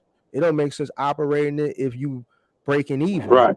You know what I'm saying? So you need to get rid of that because I don't know when you came in on the podcast. I'm predicting the peak season gonna be rough, man. It ain't gonna be like last year. So to me, it's gonna be a peak season, but to everybody else that got in last year, it's gonna be rough because they're expecting something that's just not gonna happen. And then that's not even what people really need to worry about. What people really need to worry about is January and February. January and February is gonna be slow because January and February is always slow. It wasn't slow this year because stimulus was still carrying over. Yeah. Right? But January and February is going to be slow, and if it's rough now, it's only going to get rougher. So I think you need to rid yourself of the liability and the cost with that truck. You need to reset, and you need to work strong with one truck because you don't got. It sounds like you can net something if it's just you out there on the one truck, and then I would pay off your debt. Your truck is netting, right? It ain't much, but it's netting something, right? Hello? Yeah. Oh, you need to cut down. That other truck ain't making you no money, so you need to get rid of it and just focus on one truck. You ain't in a position right now where you can afford to run a second truck. And you don't have the money to float that. I got you, man. So what I'm gonna do is I'm gonna hit you up on a consultation too there. Okay. Because it's kind of choppy. I hear the heartbeat of what you're saying, but I want to get into some details. But thank you for taking the time, brother. I ain't gonna waste no more time, but I appreciate it. Yeah, just if you get a chance, you could do the consultation or just watch the playback. We are in the 2 hours and 45-minute mark. So when you watch the playback, come around this mark, and then you'll hear the answer I gave you. Solid. One love, baby. All right, bet. All right, let me get back to this Q&A. Bet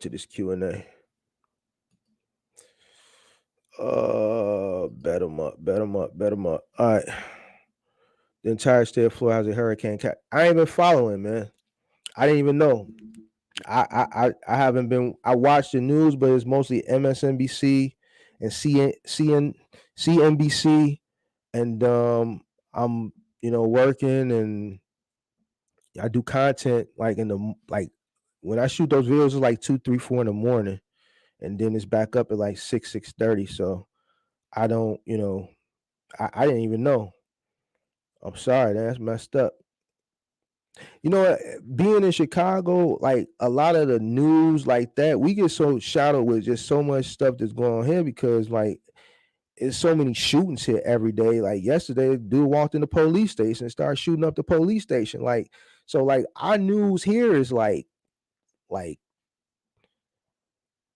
news the news station here got so much stuff to cover just with this city's it's just hard to know what's going on in the rest of the world as far as things like that.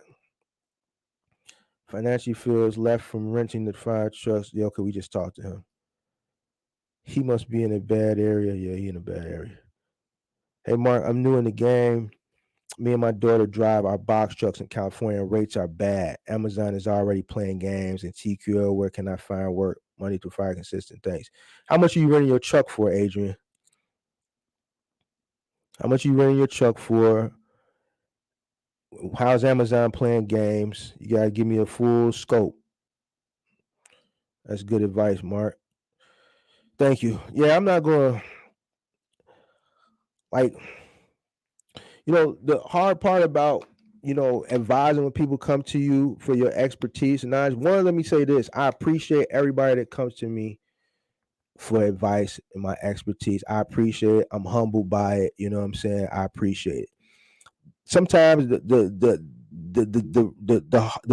the hard part about that is sometimes when you got to be brutally honest, it may not, like, I had to tell him to, like, and this is really what he has to do. You got to let truck go, but that in turn is putting taking work from somebody. He's got a driver. You know what I'm saying? Even if I say, get rid of that truck and you and him take turns throughout the week, that's still not going to work in his situation, because he needs to work that truck, because he needs to come from underworld. He's got to pay off some behind debts, so he needs all the money he can get. He's not in a position where he can afford to pay nobody else. He needs to take on all that work himself. And sometimes in business, and that sounds selfish, but man, when you first getting started, and in a situation like his, he's gotta do that. That's a tough decision, but that's got to be done. That particular situation, he's not in a position where he can float a second truck like that, because it just doesn't even make sense. He's not making money. It's breaking even. It's in the negative. If it don't make dollars, it don't make sense. Get rid of it. So I've had my authority going on 55 months now, but I haven't really made any real money yet. And also I have Amazon, but the loads here, RC have got bad laid. What's the next route? OTR. What's RC? Is that like Raleigh, Charlotte? Little citizens alert. Person shot near Dunbar Park. See, somebody always getting shot here. Like every 2 minutes, somebody gets shot here. That's our news here. So hold on. Let me. Matter of fact, can y'all give me, because I've been going answering questions for a minute now. I just gotta use the bathroom. So can you guys give me 1 minute? Let me use the bathroom. I'll be right back. I'm gonna answer that question. Flexing ain't discreet about it. Extra read about it. Say you wanna beef about it. We gon' come and see about it. Flexing ain't discreet about it. Extra read about it. Say you wanna beef about it. Find out nothing sweet about it. Flexing ain't discreet about it. Extra read about it. Say you wanna beef about it. We gon' come and see about it. Flexing ain't discreet about it.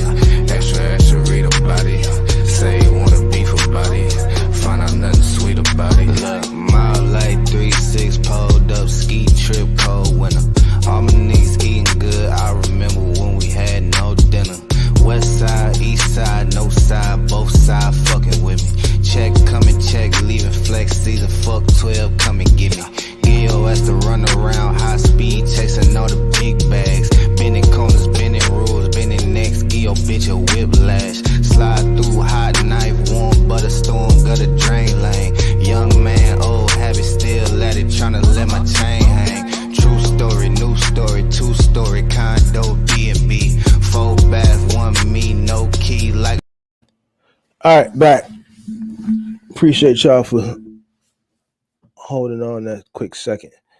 All right, so look, I need to know where's RC. I need to know where that's at. I need to know what Amazon is paying you, what you're averaging, and yeah, what are you averaging a week? Because you may be making real money. You just may be thinking that's not real money because somebody else probably told you should be making something else. So I need to know what you're averaging a week, what you're making from Amazon, and what you've been doing. Are you renting a truck? Do you own a truck? You gotta let me know. For anybody that don't want to type everything all the way out, I'm gonna drop this link again. You can come on camera and you can talk. If you don't want to show your face, you can just use the audio. It don't really matter to me. But yeah, answer those few questions for me. Okay, so Richmond, so you in Virginia. What you averaging? What are you making? Are you renting a truck? You buying a truck? That's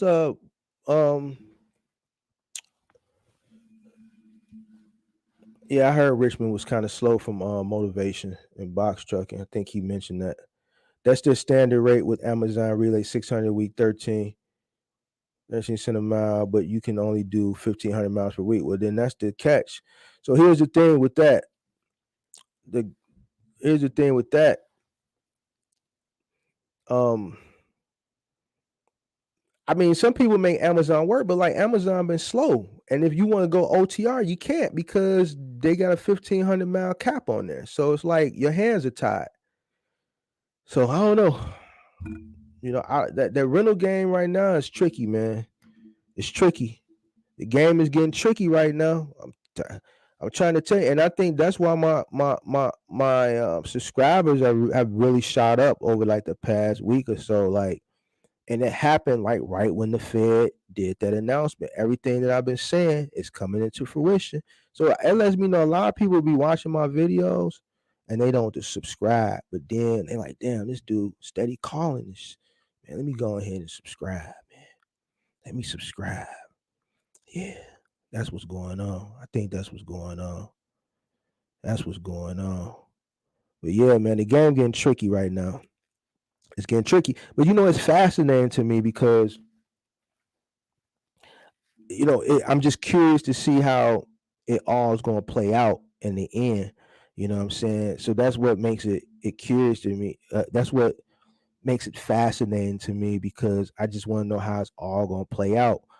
I know, when things like this happen, a lot of people ain't gonna make it. It's just not in the box truck game. It's a lot of people losing their cars. Their cars getting repoed now. It's gonna be a lot of people losing their homes.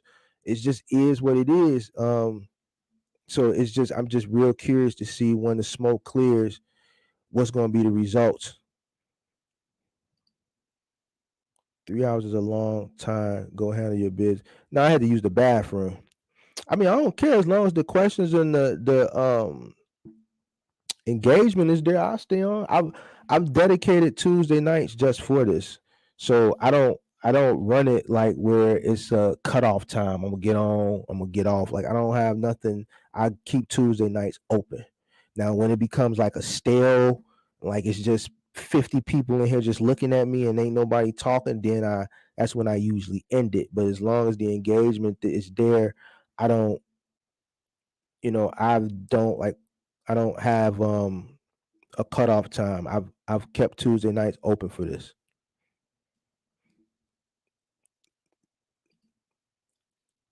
I'm currently paying $2K a month to own, 1,000 for insurance. I'm making 600 to 1,100 a week, depending on the loads. I've had loads. All right, so here's another question. I'm assuming that 600 to 1,100 is net, not gross, right? Is that gross or is that net?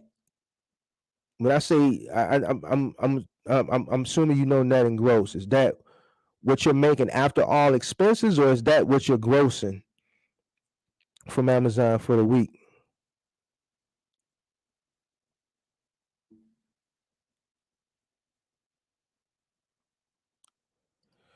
Yeah, that's not good. It's not good. That's not. Ooh, that's Amazon. Mm. Yeah. See, I don't run Amazon. That's why we don't talk about Relay like that. When I speak on Amazon, I speak from a corporate aspect overall. I don't really dive into the inner workings of Amazon Relay because I don't run that lane. Do I know it? Yes. Does it kind of correlate with the rest of the spot market work? Yes. But what I can tell you is when I speak from a broad spectrum of this industry, you know, everybody's canceling loads right now. And I said that a week or two ago. Everybody's canceling loads. So your question was what you should do. What's next? You own your truck. Yeah, go over the road. You have no limitation on mileage. So go over the road and get that money.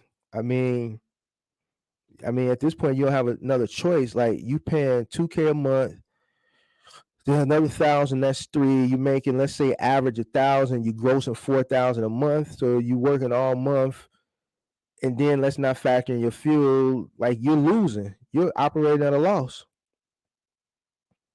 You're operating at a loss.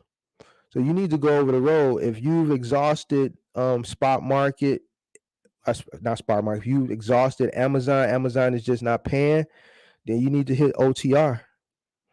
The only other option you got after that is final mile. And like I said, I know a lot of people don't want to do final mile. So you may have to hit that road. Yeah, 1,100 a week, 600 to even 600 is too low. You got a 26-foot box truck. No, you gotta be making more. So I'm assuming that $600 week, that must be a week where you just ran 2 days, 2 loads, and then the other days probably got canceled. Yeah, it's getting tricky out here, guys. The game has got real tricky. The game done got real tricky. I'm just trying to go active in a couple days. Can I get the $750K in liability under a cargo van or personal vehicle? Personal vehicle? Nah. If you got a DOT and you trying to do commercial work, everything gotta be commercial. Can't personal vehicle. Can you get the $750K under a cargo van personal liability personal vehicle? Nah. Nah. No, no, no, no, no. No, no, no. No, commercial. It's gotta be commercial. Mm-mm. You gonna no, unless I'm not understanding this question right. You need to have your general liability, your commercial auto, and your cargo. It got nothing to do about a personal vehicle, unless I'm reading this question wrong. If you want to reiterate the question or retype it, go ahead. All right, hit that like button as you come in the room. If you got any more questions, I'm here to answer them. Any more questions, go ahead and drop them. If not, then I'm going to see you guys next Tuesday. Next Tuesday, I'm going to have a I see where man, this is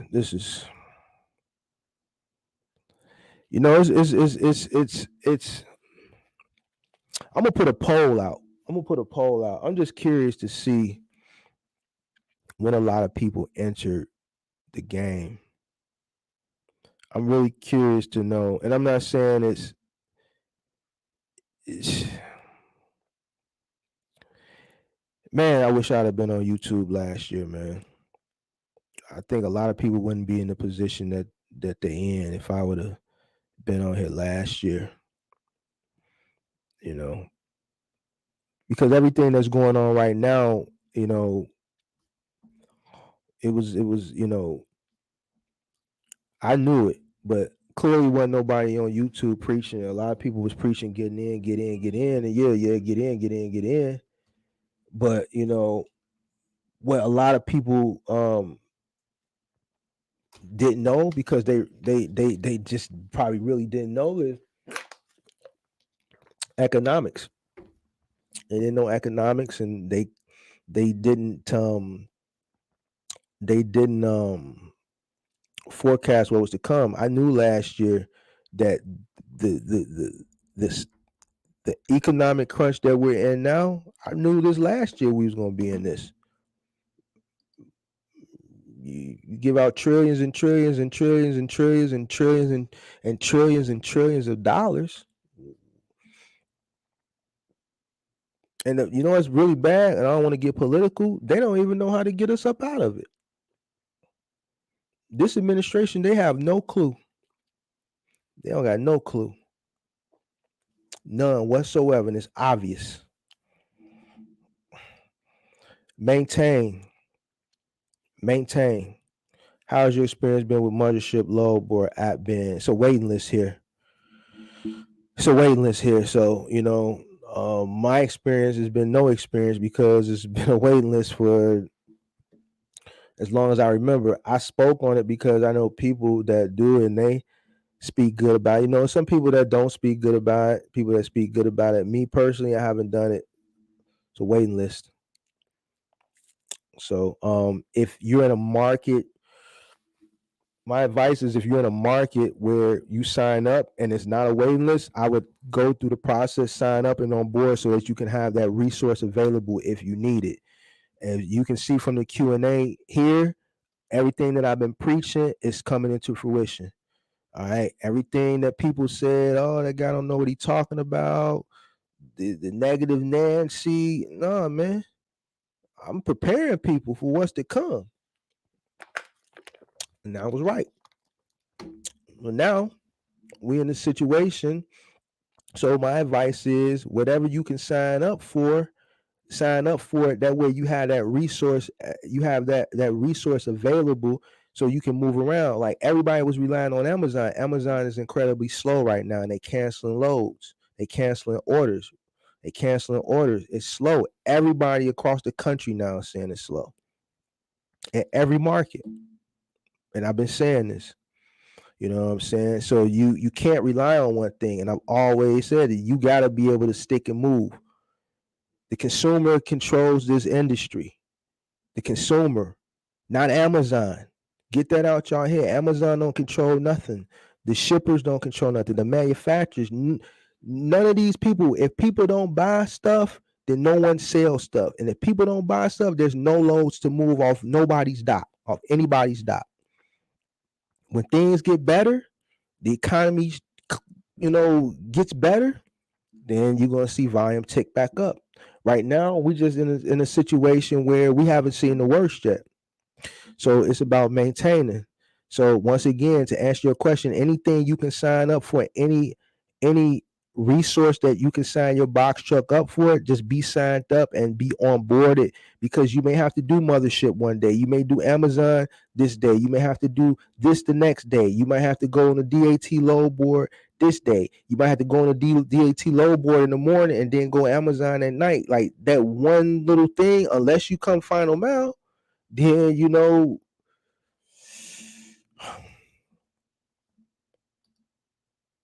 I didn't think so either. I just seen a video yesterday and the insurance company owner asked Progressive. He said it was possible. Now, I ain't never heard nothing like that. If you're running a commercial truck, you need commercial insurance.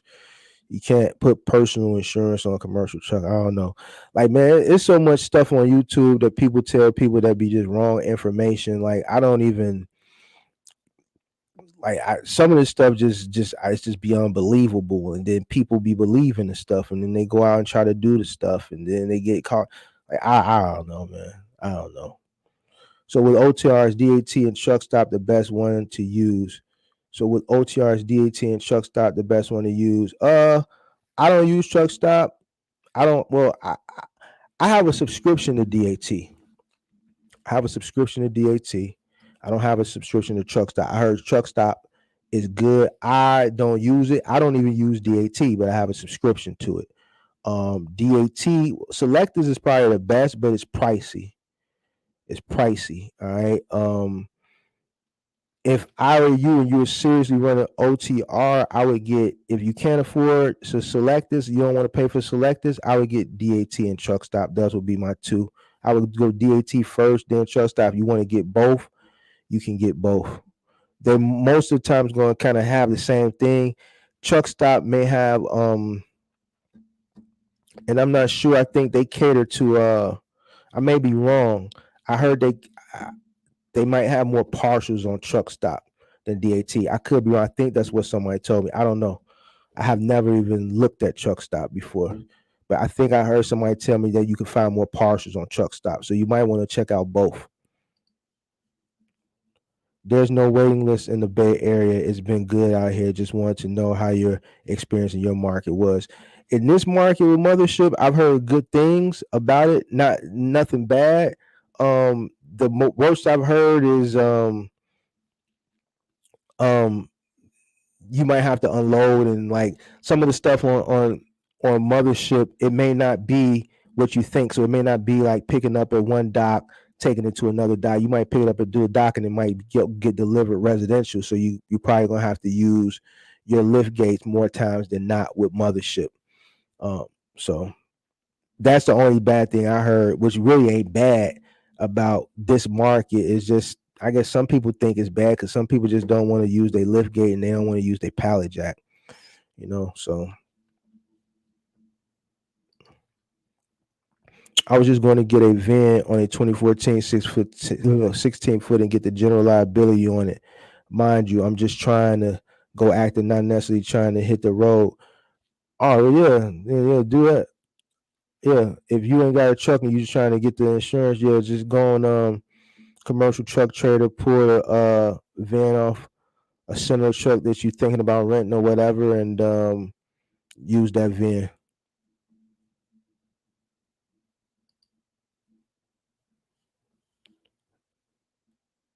Sometimes you gotta unpack mothership. Well, there you go. So sometimes you gotta unpack. So basically, I mean, with mothership, it's just more going to be more work involved. But once again, with everything that's going on, you might have to work a little bit more and touch some freight now. I'm gonna be funky with y'all. I'm gonna keep it all the way funky. The room dying down. See no many questions. I'm gonna get my little spiel, and then we probably gonna get out of here. I'm gonna keep it all the way funky. Hey man, we are at a time right now where, and I'm keeping 1,000 because I've seen this before. Only the strong gonna survive. It's gonna require some hard work. You're gonna have to do some things that you may not have did earlier this year or last year when you got into the game. Now it's gonna be a time when the strong survive. Now that work gonna have to come out. It's all up to you. Do you want to maintain and stick around? Because it's going to get better. It always does. Now, when? I can't tell you that right now. I don't know. It's still early on. And the Fed just said, for those that follow the economy and the Fed and Jerome Powell, it says it's going to get worse. And when that's coming out the horse's mouth, you got to take it for what it is, right? If you look at retail, they're canceling orders. Amazon is canceling orders. Walmart is canceling orders. You walk into Walmart, it's like walking into a swap market. It's just shit everywhere. They got pallets that would normally be in the back. They got pallets all everywhere. They just don't have the space. They're not selling nothing. You know what I'm saying? So, the strong gonna survive. You gotta tap into different resources. You gotta stick and move right now. You can't rely on one thing. Obviously, from what I'm hearing, all in this chat, all in my DMs, all in coaching sessions, Amazon is just not. You can't carry your box truck business right now solely with Amazon. So, and you gonna have to do what you got to do to get them bills paid and make that money.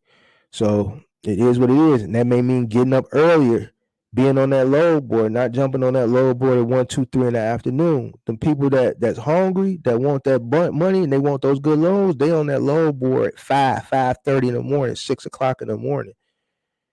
You're gonna have to readjust. You're gonna have to really get to it now. Is T-Force a good final mount company to run with for? We ran with T-Force before it was T-Force. It was called Dynamics. They changed their name because they had to rebrand themselves. I don't know what the current state of T-Force Dynamics is. I don't know when you came into the stream, but earlier I told the story when they didn't pay me for a month. You know what I'm saying? That was the only bad thing I have to say about Dynamics. They tried to play with my money one time when we first got over there. They tried to play with my money. Well, it wasn't they. The guy who was responsible for it, he was playing with my money. Other than that, I had a good relationship with the operations manager that was there. So, and I had leverage because I was running 9 trucks for Office Depot out of there, and then I was running 3 trucks for IKEA. So they was at my mercy because I was doing them a solid, bailing them out a lot of stuff. But other than that time where they was playing with my money, then other than that, everything was solid.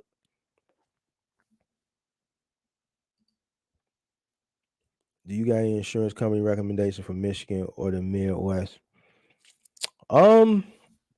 Insurance company recommendations. Mercury, Grange, Acuity. You gotta get a broker though to get you in with those companies. So I would recommend you hiring a commercial insurance broker and having them shop you on the market. Mercury is good, Grange is good, Acuity is good, um, National Fire and Liability is good. Um, yeah, try those, but you're gonna have to get a broker.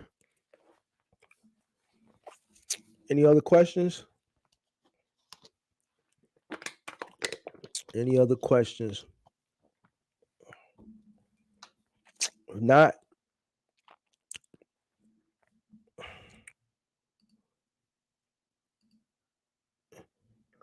any other questions?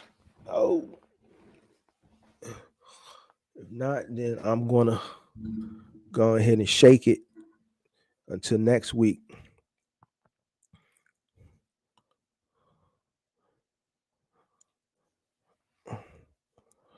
I guess not. All right. Any other questions?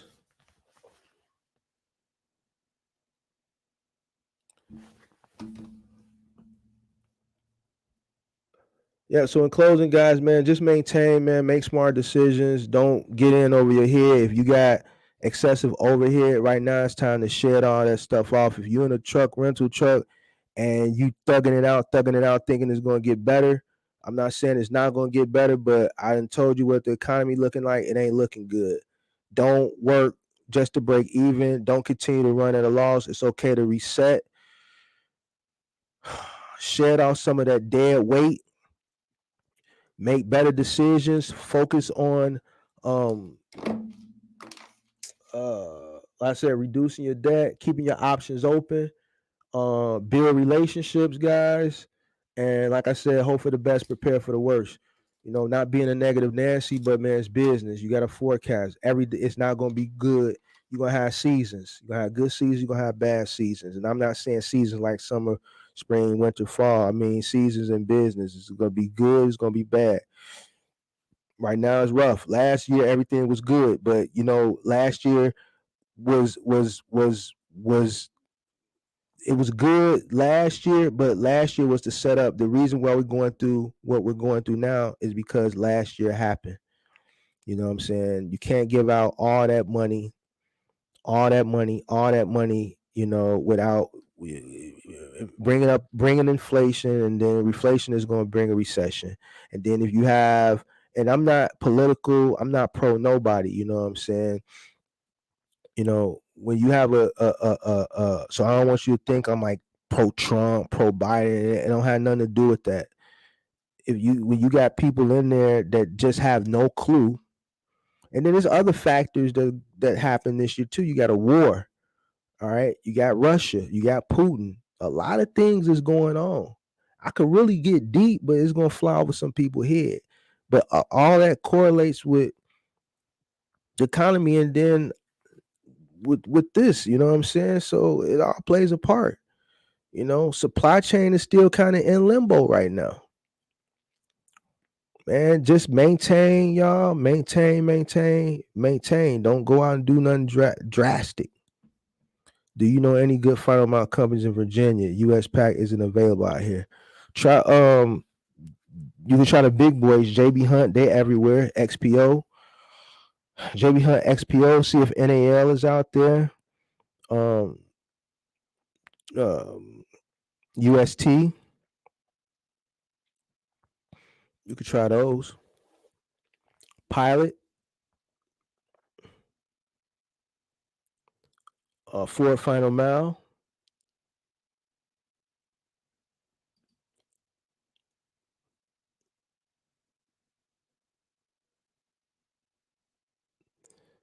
Yeah, I mean, see, everybody's situation gonna be different. You know what I'm saying?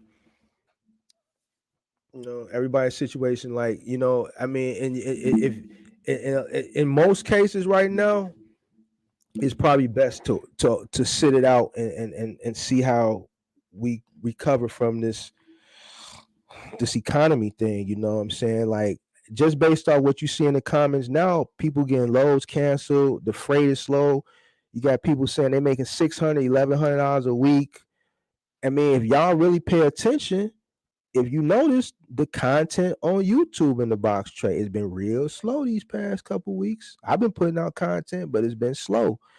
Trucking news has been slow. All the trucking news that I follow every day, the big media trucking outlets, the news has been slow as far as trucking. It's all centered around the economy and how the economy is correlating with the trucking industry and why things are the way they are. And it's all centered, it all resorts back to the state of the economy. So, right now is an unpredictable time. I can't, like a couple people asked me if I was to get into the game right now, the only way I would be getting into the game is if I was running Final Mile. That's the only thing that seems stable right now. Middle mile is tricky right now.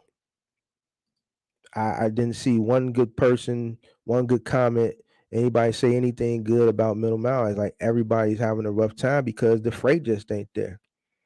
Appreciate it. Appreciate you. So it is what it is, man. I ain't going. It's kind of the questions done kind of died out. So nobody ain't got nothing else. Then next week we gonna have another show. It's probably gonna be centered around the same stuff we talking about. Hopefully we see some type of break. But man, I don't know. I don't know. But hopefully get some good news, and I have some good news to talk about next week. Other than that, I'm just gonna keep putting videos out based on the way things are right now and how everyone can kind of navigate through these things. I appreciate everybody for tuning in every Tuesday, 7:30. It's not possible to do Final Mile solo. I mean, you got some solo Final Mile accounts, but they're mostly curbside, and those accounts are ran through like big freight companies. So unless you want to do like Staples or Office Depot, but then you can just do that with a cargo van. When I say Final Mile, look, it's different types of Final Mile. You can do curbside Final Mile, but like I said, usually that's coming through a large logistics freight company, and they're using contractors, or they're using their 26 footers to drop stuff off that are palletized curbside. If you want to make money, if you want to make some serious money, for everybody out there that want to make serious money in Final Mile, you're going to have to lift. There's no way around it. You want to check somewhere between 1,000, well, depending on the market. Some markets I know ain't big markets. So on a smaller market, $750 to $1,500, $1,300, $1,400, $1,500 a day. All right. You want to make somewhere between $5,000 and $7,000 a week. You can do it in Final Mile. You can do it in Final Mile, but you're going to have to lift.